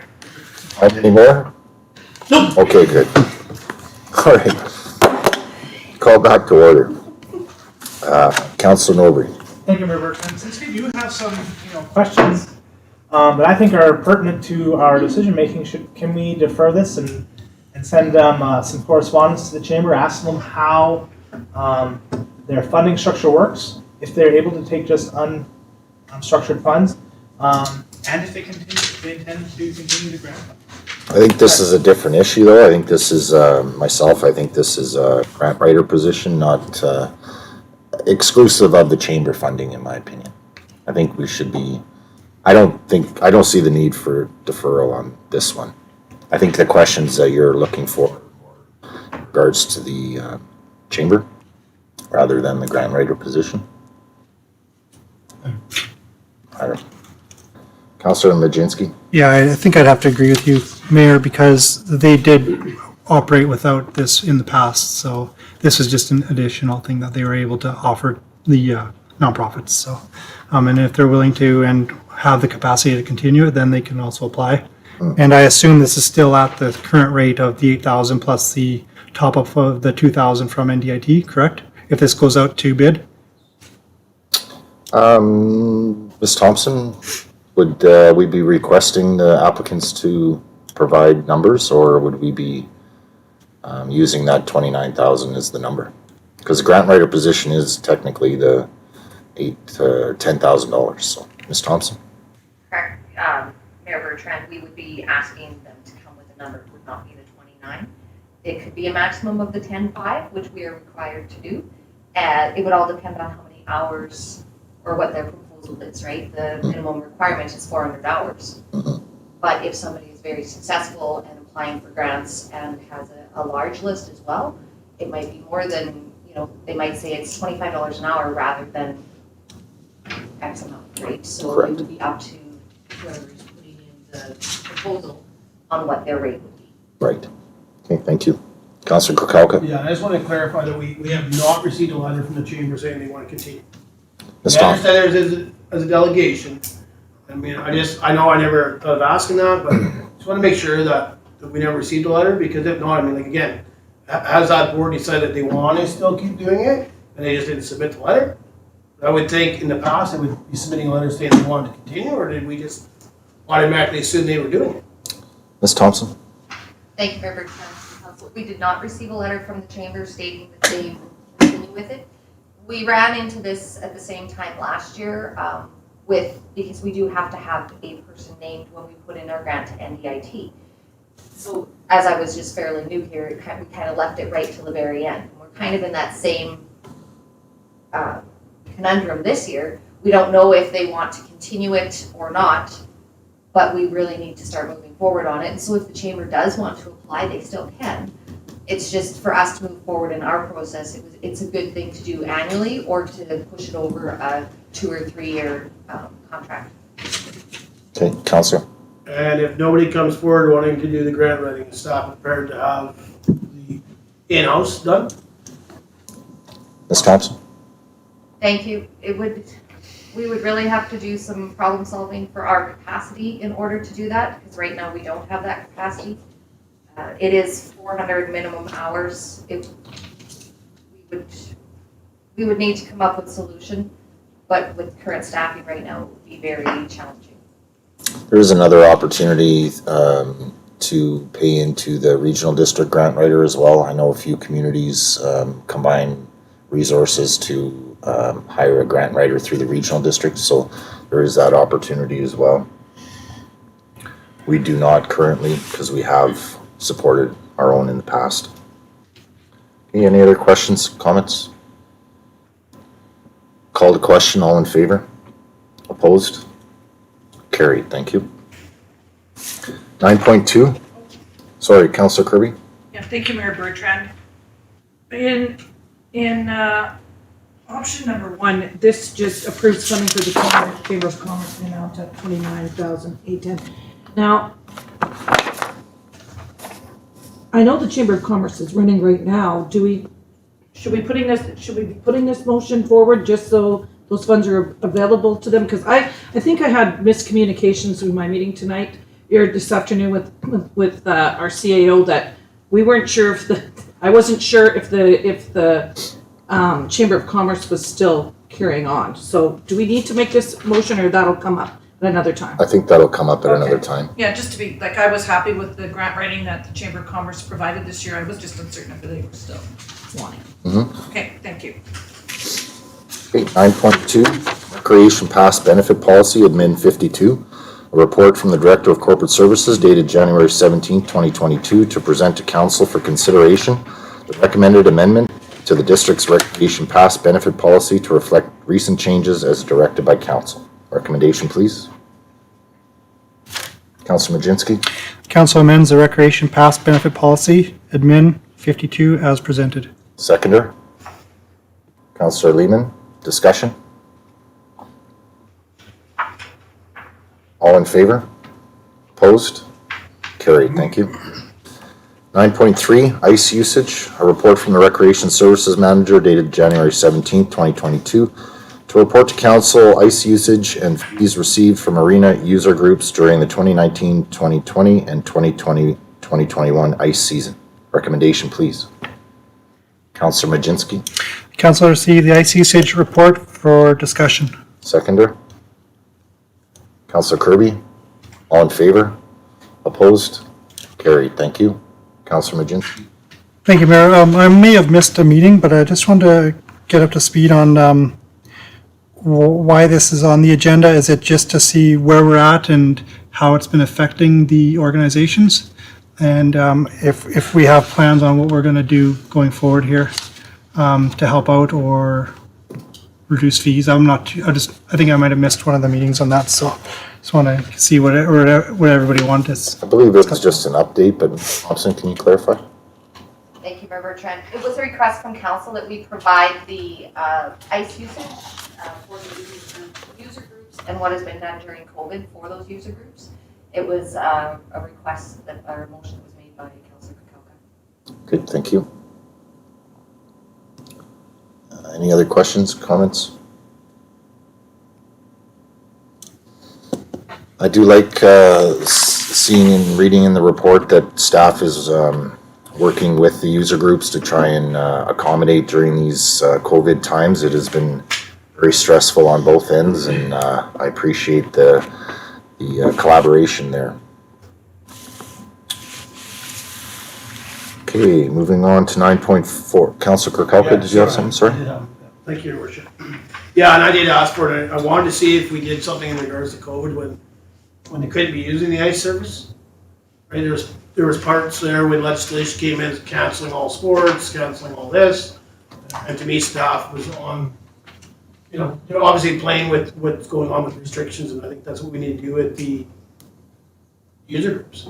They can't be out there. We used to charge a flat rate, and if they used it more, it was included in that flat rate. So just thank them for the information. Yep, absolutely. Okay, 9.4, GMHL West Facility Use Agreement. A report from the Recreation Services Manager dated January 17, 2022, to request approval from Council to enter into a facility use agreement with Greater Metro Hockey League West. Recommendation, please. Councillor Norbury. That council directs administration to enter into a faculty use agreement with the Greater Metro Hockey League West, and that council approves the Greater Metro Hockey League West facility use agreement as presented. Seconder. Councillor Lehman, discussion. Councillor Howe. I got a pile of questions on this, but I'll just throw a couple out and maybe go for everyone else afterwards. Just one thing I noticed here, we page 169 talks about financial budgetary implications about their practices. The rate given to them is non-profit youth, so I guess it's considered a youth program. I don't know where the line is drawn on youth, roughly 21-year-old guys playing here, but why would it be given to them at a non-profit? This is an organization that's a business. They're in here to make money. We've never given non-profit to, like the old timers or TR Rec Hockey or any of those groups. They have to pay an adult fee for what they use, non-for-profit adult, not youth. So I don't quite get how the rate comes out. That's the one. And I'll just leave that one, just wait for answers, right? Okay, Ms. Thompson? Thank you, Member Chair. It'll take me a minute just to pull up the policy for our fee charges and why it was charged at that rate. So if you just give me a few minutes, I can. Okay. Councillor Howe, did you want to ask? Yeah, and then is there any other sources of revenue the district could expect? There's something here that says, you know, that there may be the exclusive use of a locker room. So I don't know why that wouldn't be contained in there. You know, you have to give them the exclusive rights to a locker room. It's within the legal agreement that they're working on. So I mean, that type of revenue should be included in here as well. It's important to get a full picture of how much revenue we'll actually see out of this. And you know, my concern is that how much staff time goes into us helping them out with their events. So the whole point of the event fee when they have a game in town is that we charge a little bit more money for it because it takes our staff a whole pile more time to clean the arena after. That's when I remember from when I was younger, they have to clear out the stands and the bleachers, and it takes a lot more janitorial time, and that's why the rate is higher. And also helping around cleaning the facilities and stuff, getting people in and out. A little bit of concern in some of the paperwork where they talk about, you know, the district staff will have to help get people in and out of the building and set up barricades to, you know, aid in people being able. So I'm worried about a little bit of the staff time there. That's an event that number, I don't know when's the last time that's ever been updated. The flat game fee at $340 a game or whatever, you know, they're bringing people into that arena. If they bring 350 people in there at $5, they're making quite a bit of profit right off of just bringing them in for that. They're obviously going to be selling alcohol in there, which as far as I'm concerned is the first time I've ever heard of that happening. It's always been sold in the restaurant upstairs. But just a couple of points there for us to think about financially here. Yeah, absolutely. I have a few questions as well. I'm concerned with the times being requested and expected to be provided. I think it's going to definitely affect our other ICE users. But as well, Ms. Thompson, can you explain or clarify the dressing room use situation? Are we planning to offer an exclusive dressing room? And if that's the case, are we planning to lease that dressing room as well? Questions around the dressing rooms and the ICE usage.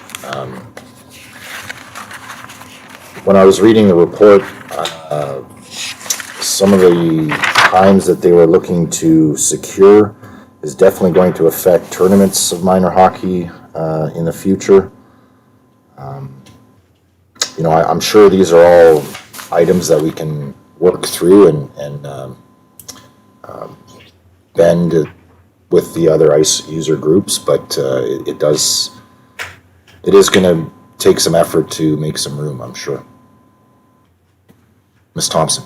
Thank you, Member Trent. So I know while I'm just going through this here, we had talked about the dressing room last time, and in regard to conflicting with tournaments, the schedule is done up at the beginning of the year for the junior A team, so they would accommodate and the dressing room would be able to be used for during tournaments. They would allow use by the Ridge team that it would be used for those tournaments, so we don't lose that dressing room during those specific times when we need it. And they said that if they've been able to work that with other communities out there as well, that there is use allowed if they're on a game day outside of town. Okay. Is there planning to be a lease charge on the dressing room then? I didn't see it within the agreement.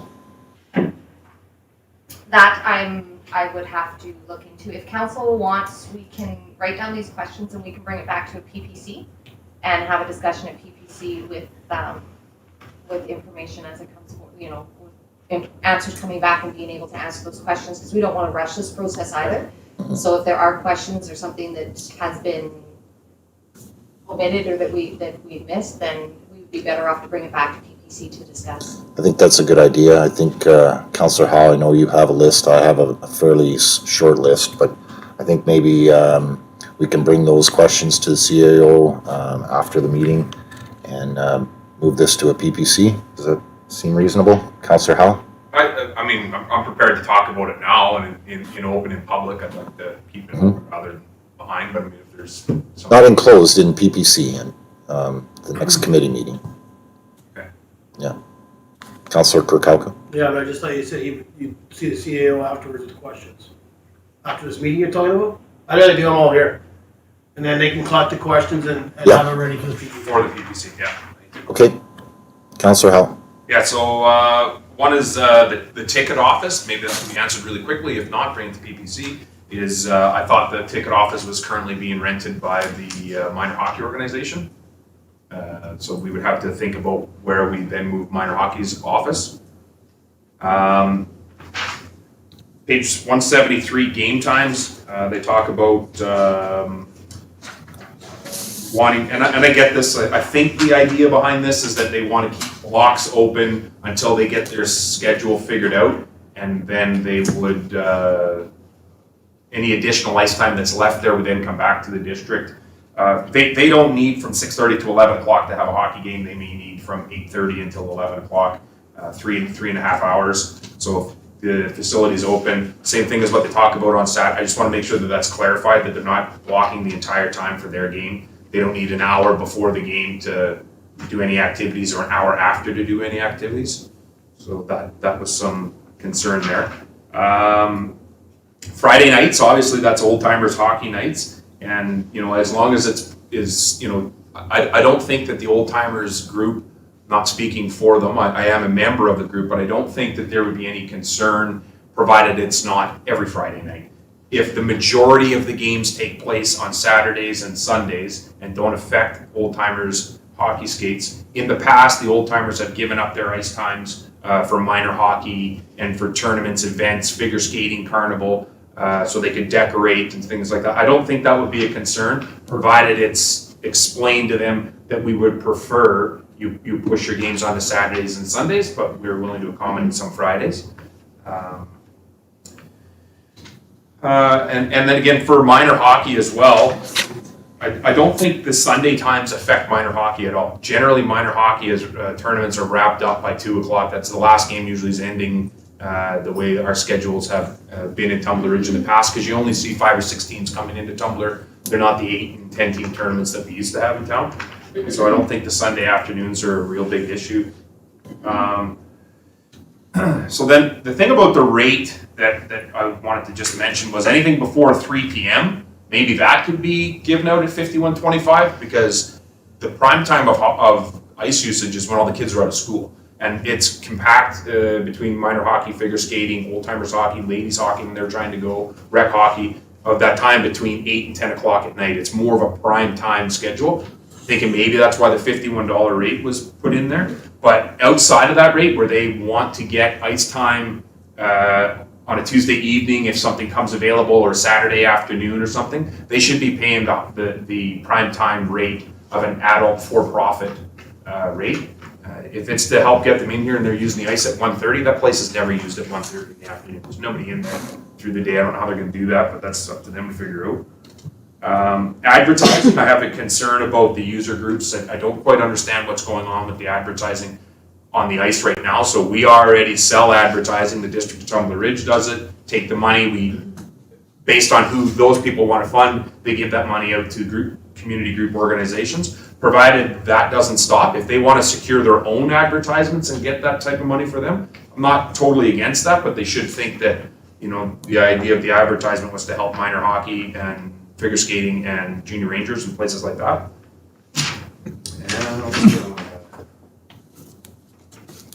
May I respond while you're Sorry, looking through go that ahead. last one? Jen, Regarding advertising, staff did answer a question under governance considerations, and they would take different advertising, like maybe over doorways or up the stairwell or up the stairs. And if there is any in-ice advertising, they have noted that they will garner more or higher advertising from larger companies than what we do in town here, right? Or what we would get for that. So they would provide a portion back to the user groups that we have, they would be more than willing to work with that. So that if there was something that they added to in-ice advertising, they have no issue giving back to community groups right now, like, you know, where we do the donation on it. So let's say they put center ice and they got $5,000 for it. That's probably more than what Myra Hockey would get. So they would, you know, we can negotiate something that 15 or 20% of what they put in for in-ice advertising comes back to our user groups.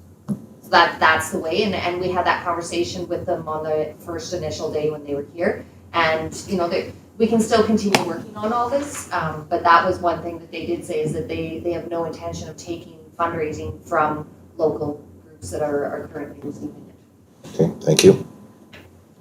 Councillor Howe? Another one is on page 173, 3.2. The team shall have the exclusive right to operate hockey schools at the facility. Just for clarity on that, I think if they want to operate a hockey school at the facility, fantastic. But if they aren't, I don't think that we should be like saying, well, we're not having anybody in August doing a hockey school because they chose not to do it, or they're putting on their own hockey school. If we get two groups that want to put on hockey schools in Tumbler Ridge, I don't think we should be limited by that in the contract. If they want first right of refusal or first crack at it or whatever, go ahead.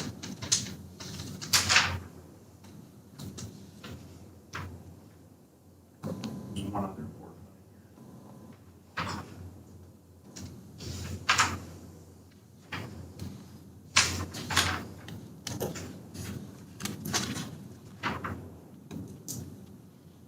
Councillor Kirkowka? Councillor Howe's already hit a few of the ones I already marked down, I had marked down. And then staff clarified in regards to the advertising.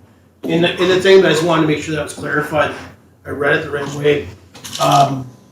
The other thing, I'm not sure if staff has caught or captured it, but was the concern that, well, Councillor Howe brought up in regards to cleaning of the stands, the extra workload on staff and stuff like that, that we're actually adding that in so that it's the taxpayers aren't paying for all that extra stuff because there's a team here.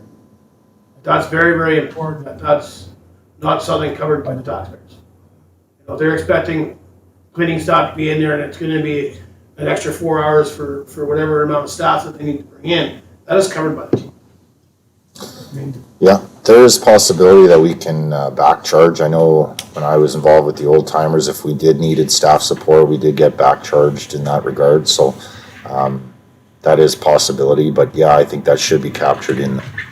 Councillor? Yeah, and the other question I had when it came to alcohol sales, have we talked with the tenant that is already in place at the community center? Ms. Thompson? Tenant in the restaurant, correct? No, I don't believe they have. In discussions, I know, and I didn't go through this and get all the details on it as well, but I know that in Mackenzie, where they have their team there, I don't know if they have a restaurant there, but it's definitely something that I hadn't thought of, but had been modeled on what they're doing in Mackenzie. Follow up? Yeah, well, I just believe that that's one of the things in the contract with the proponent over there is in regards to that. Is my understanding, right? They're the only food / that's where the alcohol is bought, unless the old timers or whoever had the basement would get permission. So it just concerns me when you read it in there about the alcohol sales. Right, like, I mean, we have a business that's been in there for a couple of years now, and we could be looking at bringing in an organization that takes sales away from him. It's concern. Concerned, sure. Councillor Howe? I mean, and I look at it completely the opposite, Councillor Kirkowka. I mean, you put 21 games in there where you run 500 people through that arena, they're gonna sell burgers and pizza, and people are still gonna go up there and have a beer after the game when you shut beer sales down after the second period. I think there's gonna be nothing but good for everybody who's in the community center, as well as the concession downstairs, however they figure that type of stuff out, provided that they're not knocking each other out of it. But the other one that I had a bit of concern with was the 3.1 is the landlord agrees that no other professional or junior hockey team shall be permitted use of the facility without the written consent of the team. It's not their facility. You're renting it for a certain amount of time. You can't dictate to us that we've had the Canadian women's junior team come in and train, Canadian women's national team come in and train. We've had the Russian team come in and train. I don't think that we have to ask them for that permission. Different story if it was a different league, if it was the Alberta Junior Hockey League or Junior B League out of Port St. John or something like that. We're not interested in bringing in multiple teams, but when there's an opportunity to bring in some of these world-class events to our community, I don't think we should be held back by this agreement. So I think that needs to be adjusted. I understand where they're coming from. They don't want competition. I get that. But this is not, what we're talking about is not competition. Agreed. Any other questions, concerns? Councillor Murginski? Just one question on the lighting level to be maximum at all for all team activities. Now, everything in the arena, is that up to their quality standards? So the scoreboard, the sound system, the lighting, the bleachers, access to all of that, is that all up to their standards currently, or do we have to do any upgrades? Like, do we need a new scoreboard, or do we have to put in some type of video system or whatever, right? And along that, like, we're talking about their dressing room, and they're going to probably put in each stall for all their players or whatever. What about the away teams that are coming in? Do they get just one of our generic rooms, or do we have to do some upgrades to that? Just curious if there are some needed updating we have to do, whether the glass has to be pristine all the time and the netting has to be a certain way or a certain tension or whatever, right? So I just want to know if there's a lot of those have been brought up by these guys coming in and doing their site check, and what else they need. Okay, Ms. Thompson? Thank you. At this time, when the initial site visit came through, they did not note any deficiencies. In regard to the dressing room, they would pay for all the upgrades to the dressing room that they would use on their own. And there was nothing said about any away team upgrades to dressing room. If that was required, that would be something that we would negotiate with them, that if they need upgrades to it, that they would pay for that for away team, not only for home team. Did they have dressing room in mind? Because dressing room one, we did a revamp a year and a half ago, big paint job, huge Tumbler Ridge Raptors and everything. Doesn't make sense to put the junior A team in that dressing room. It would make sense as far as the dressing rooms go, home and away, but the other bigger dressing room is number 6. That's certainly a viable option for them, but I don't know if dressing room 1 is big enough for a junior A team being an away team. I'm not 100% sure. So did they mention any concern about the size of dressing rooms? No, they've preliminarily chosen one of the rooms. I'm sorry, I don't remember what number it is. I imagine it's 6 because it wasn't the one that had the Raptors on the floor. That wasn't the one that they were in, but they said it would be sufficient for the size that they would need. Mm-hmm. Okay, thank you. Councillor I Kirkhalka? think Councillor Murginski brings up some good points in regards to the score clock and the timing machine. When I did ref here, you've refed in the past, there's been issues that way. But also the sound system during the carnival. Like, I know there was talk about an upgrade in there. I'm not sure if that upgrade's ever happened within our facility in regards to the sound system. That is a concern. I remember that coming up at the carnival was an issue. But I also remember that the score clock and the timing system was an issue. And my other concern would be, do we have enough plexiglass for every spot if it was a certain spot was to break? Extra? Because I know in the past we put up plywood or whatever when they didn't have a piece. And I think with a team like this coming, we need to make sure we have those. I mean, I'm surprised they wouldn't ask if we had pieces like that, but I mean, breaks happen. Absolutely. Ms. Thompson? We would have to see what our inventory is.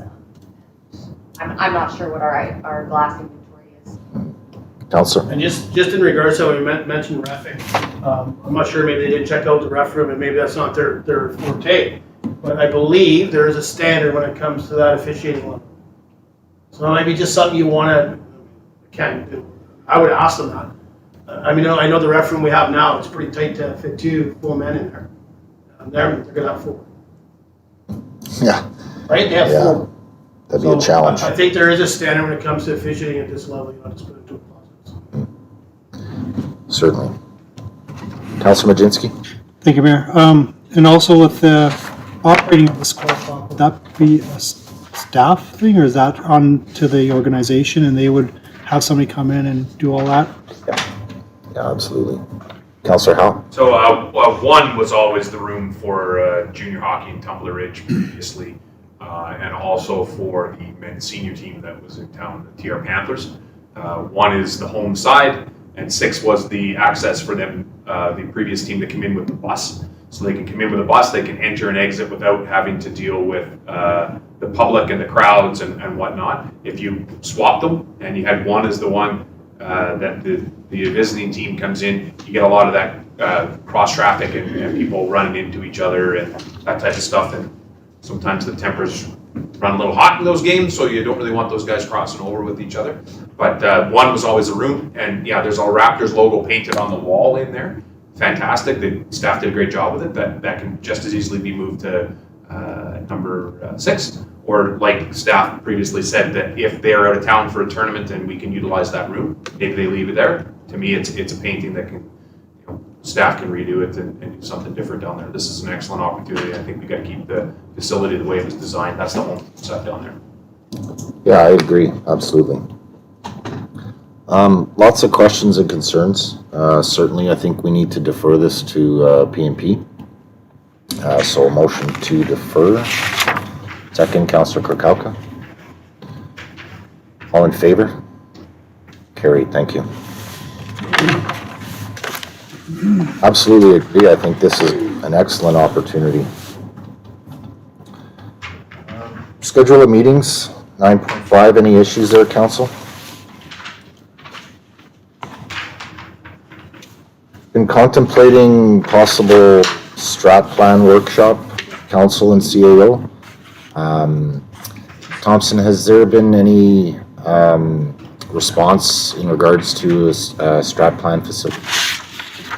At this time, we don't have, we haven't been able to locate, we're looking right now, but any of the, like Mr. McIntosh, who we've used in the past, is months out, so we're looking to locate somebody that would be available to use this now. Okay.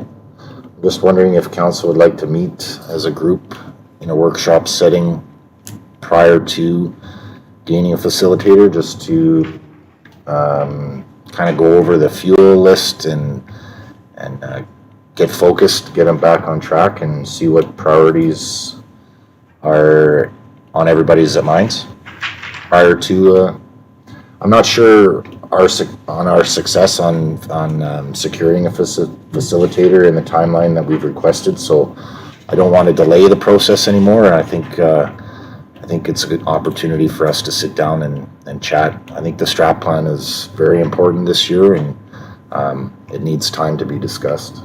So, thoughts, times, availabilities? I'm trying to plan a meeting during the meeting and the schedule of meetings.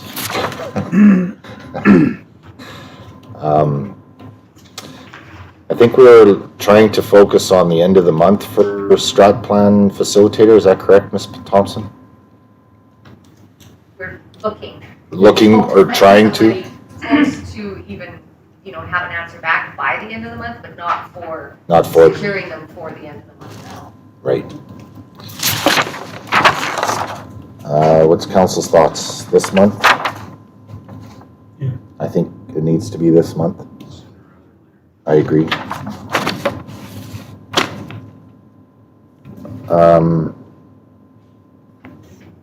Next week? Sure.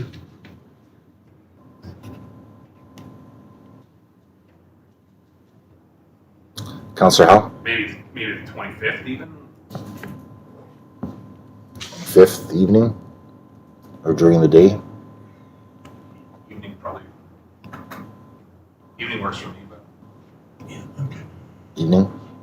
Okay. All right, let's plan for that workshop on the 25th. Say 6 o'clock. Okay, perfect. Thank you.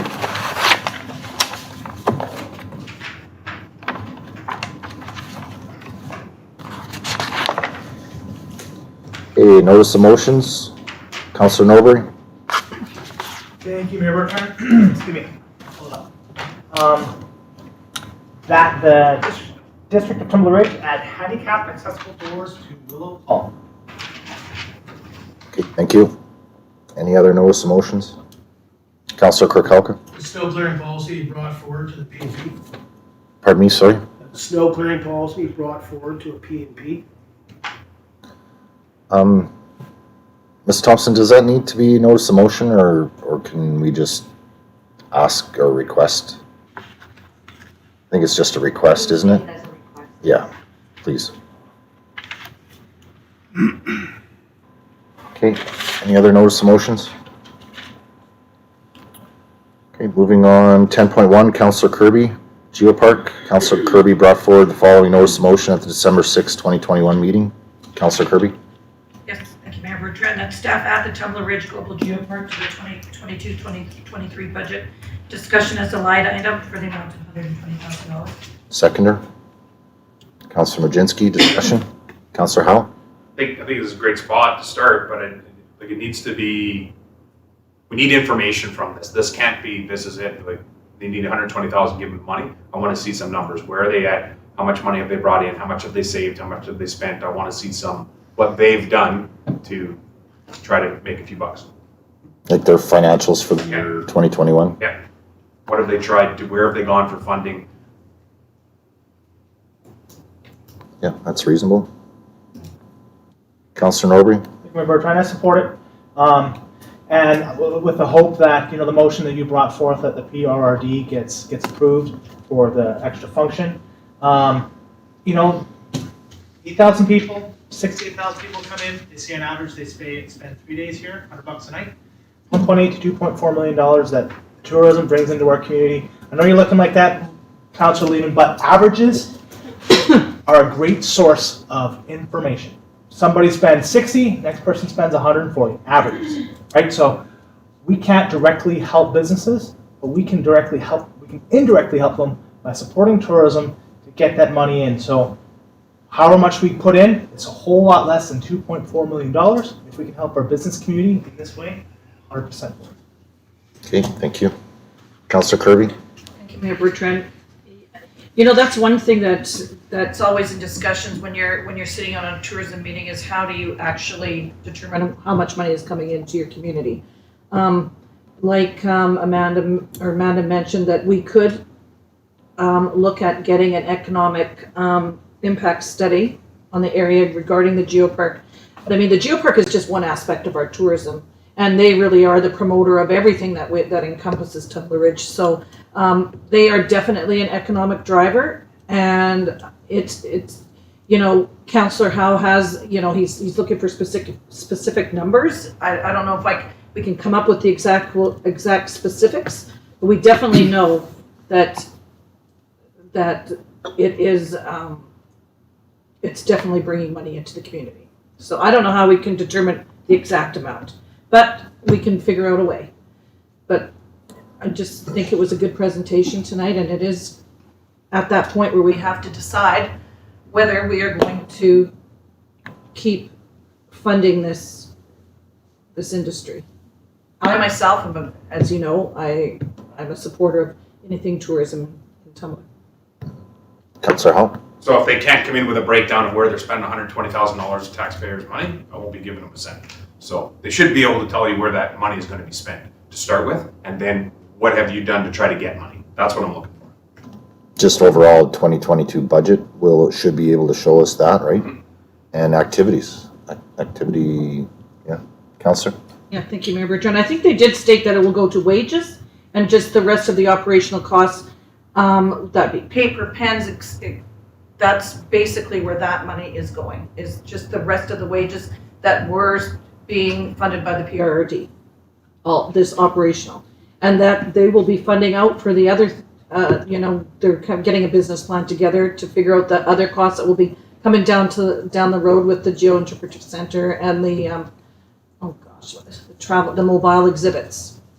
So, and then, the money they brought in is huge as far as other services they provide through industry. So we could bring that report back because they did present that to us earlier in the year, so we can bring that back up as well. Okay. Right, any other comments, questions? And again, this is moving this to line item to the 2023 budget as for discussion, so it's not an approval at the moment. It's going to still be discussed during budget. Any other questions? All in favor? Carried, thank you. 10.2, Councillor Howe, Memorial Bench. Councillor Howe brought forward the following notice of motion at the December 6, 2021 meeting. Councillor Howe. Yeah, just looking for, an update from staff on what's happening with the repairs of the John O'Hanley Memorial Bench down at the golf course. So the last time I had a round of golf down there, it was in disarray. Maybe it's fixed now, I don't know. But the last time I was down there, the thing was falling apart, and there were some concerns that we needed to get the concrete company that made it to get reimbursed. And at the end of the day, let's fix that. Like, have that fixed before the season starts, because a lot of people put a lot of money together to try to help with that, and it's disrespectful in my mind that we just can't look at that and go fix the thing and then go after the money afterwards. So, Yeah, so, where are we at with it? Is it fixed, or is it still in? Where are we? yeah, so Ms. Thompson, this being under notice of motion, does it need to be a motion, or are you able to give an update at this time, or does it need to be a report then? I don't have an update. We can bring back a report. I didn't know about it, so Okay. I don't have any. Okay, so I'll take a second on the motion. Councillor Kirkcalka, thank you. And any questions, concerns? Councillor Lehman? Thank you, Mayor. I did talk to Chantal about that a few times, and she was going to look into it because they're the ones that ordered the bench. And the only thing is, it just needs, like that, the concrete can be unbolted and they can put a new piece on there, or the whole bench part, but I don't know how far they got on it. And I think she was talking to somebody at the district, but supposedly it was going back to the company that made it, because obviously it was defective concrete that was in that bench that was causing it to deteriorate. Absolutely. Councillor Howe? And maybe I'm mistaken. I just thought that the District of Tumbler Ridge secured the bench, like got it and put it in place for them, and they paid for it from the District of Tumbler Ridge. They didn't get the bench themselves, correct? The District of Tumbler Ridge has the exact same bench as other places in the community. So that's what I understood. That's why they were coming back to us to repair and fix it. So. Yeah, they did order it through the district, and so yeah. Normally you go back to the manufacturer to see what they can do about it, because obviously it was defective. So I don't know how far they got to it, but I don't think they ever did resolve it. Yeah, thank you for bringing that up, Councillor. It's definitely needs attention. All in favor? Carried, thank you. Councillor's business? Any councillor's business this tonight? Councillor Kirkcalka? Yeah, I just have a couple things. One is I just want to make sure that staff captured the first delegation with PC ambulance, and making sure we send out an invite to Deb Trumbley for the task force. She asked for it, but I was pretty sure she sent back a reply last time. She couldn't make it, so maybe she just missed it, or maybe went into her junk. The other thing I have to comment on is we had a meeting with the museum, myself, Councillor Kirby, and the mayor, NRCAO, Town Hall. I'll say that the museum has also lost funding through the PRRD, but through their sharpening of their pencil and doing all that, they will not be looking for more funds to increase for operation. The only bad thing there is the funds that they've secured for updating the gallery or other things within the museum may be put on hold because they won't have the operational to do it. It doesn't sound they'll be looking for any more funds from, savings in 2020 or 2021, whatever happened there with COVID, where there was less hours or whatever, but they were obviously able to sharpen their pencils. And I think that's great news for the museum side. Okay. Any other councillor's business? Councillor Norbury? Thank you, Mayor Bertrand. I have two items. So the first is the South Peace Health Services Society. I was contacted by Dale Bumstead, not Mayor Bumstead. He's separating himself a little bit. It is Mayor Dale Bumstead, but he's not acting in capacity of the Dawson Creek Mayor and Council. But he and a few other people have brought forth the society back again. He approached me to sit on the board, and I've accepted. During this time, I've been asked to sit as the vice chair, which is reasonable. We are in the process of getting all of the accounting and bookkeeping up to current date so we can release the funding from PRRD, District of Tumbler Ridge, as well as we're working on a large NDIT grant. So the process hopefully can start going forward. But yeah, so still part of that society, hoping to move forward. So Yes, thank you very much for continuing on there. Councillor? thank you. And the second one is the community forest. Duncan went through most of what our last meeting was about, was the AGM presentation. The only other thing that I would add is we are in the process of getting all of our board members to council. I think we are complete with our diligence paperwork, stuff like that, so hopefully sometime soon. And I believe Duncan mentioned it, but all of the grants that were applied for last meeting were declined. This is a heads up to council. Okay, thank you. Any other councillors' business? I had a few meetings here, a PRRD meeting, and at that meeting, Councillor Kirkalka mentioned that the Wolverine Nordic Mountain Society was successful from the Regional Parks Committee for just over $19,000 grant for their upgrades to Bootski Lake and Fall Lake. So there is still some grant functions in the PRRD. Capacity is much more limited than what the ECDEV function was at, so there is still opportunity for some grants as well. I attended the South Peace Primary Care Network planning meeting. I believe I've sent the minutes and everything in regards to that. Also, I attended the Caribou Socio-Economic Committee meeting and expressed my concerns with the announcement on December 22nd. It came from the government, provincial government. Still kind of confused where this committee is wanting to go. I'm not really sure what Flinrose staff is expecting from this group, but I did express that I would participate in any discussion moving forward in regards to this and the implementation, because during the process I was told that it was going to be a dynamic and revisited plan over 2 to 5 years, or every 2 to 5 years. So I hope to see that come to fruition. And as well, I attended the museum meeting last week as well. Any other councillors' business? Question and answer period? Sorry, Councillor Sorry, Kirkalka. I don't really have any more council business. Just a question when you bring up the caribou and sledding. I'm just curious, last meeting we talked about writing a letter and stuff, and saying we should wait until we can get our snowmobile club in front of us. I'm just wondering if staff has sent out that invitation, if we need to do the motion, so that we can get that information back from the direct people that are using the backcountry. Absolutely, And before we start reading letters. absolutely. Ms. Thompson? Thank you. As that was, we haven't reached out as of yet. It only came up in the meeting last week, so we haven't reached out as of yet. We can just reach out, and if council wishes to make a motion, we can take a formal motion for it, but we also have the ability just to move forward based on the request that came out. Yeah, okay. Yeah, I think time is of the essence of it as well. I have reached out to a couple of the club members and just give them a heads up that we would like to see them.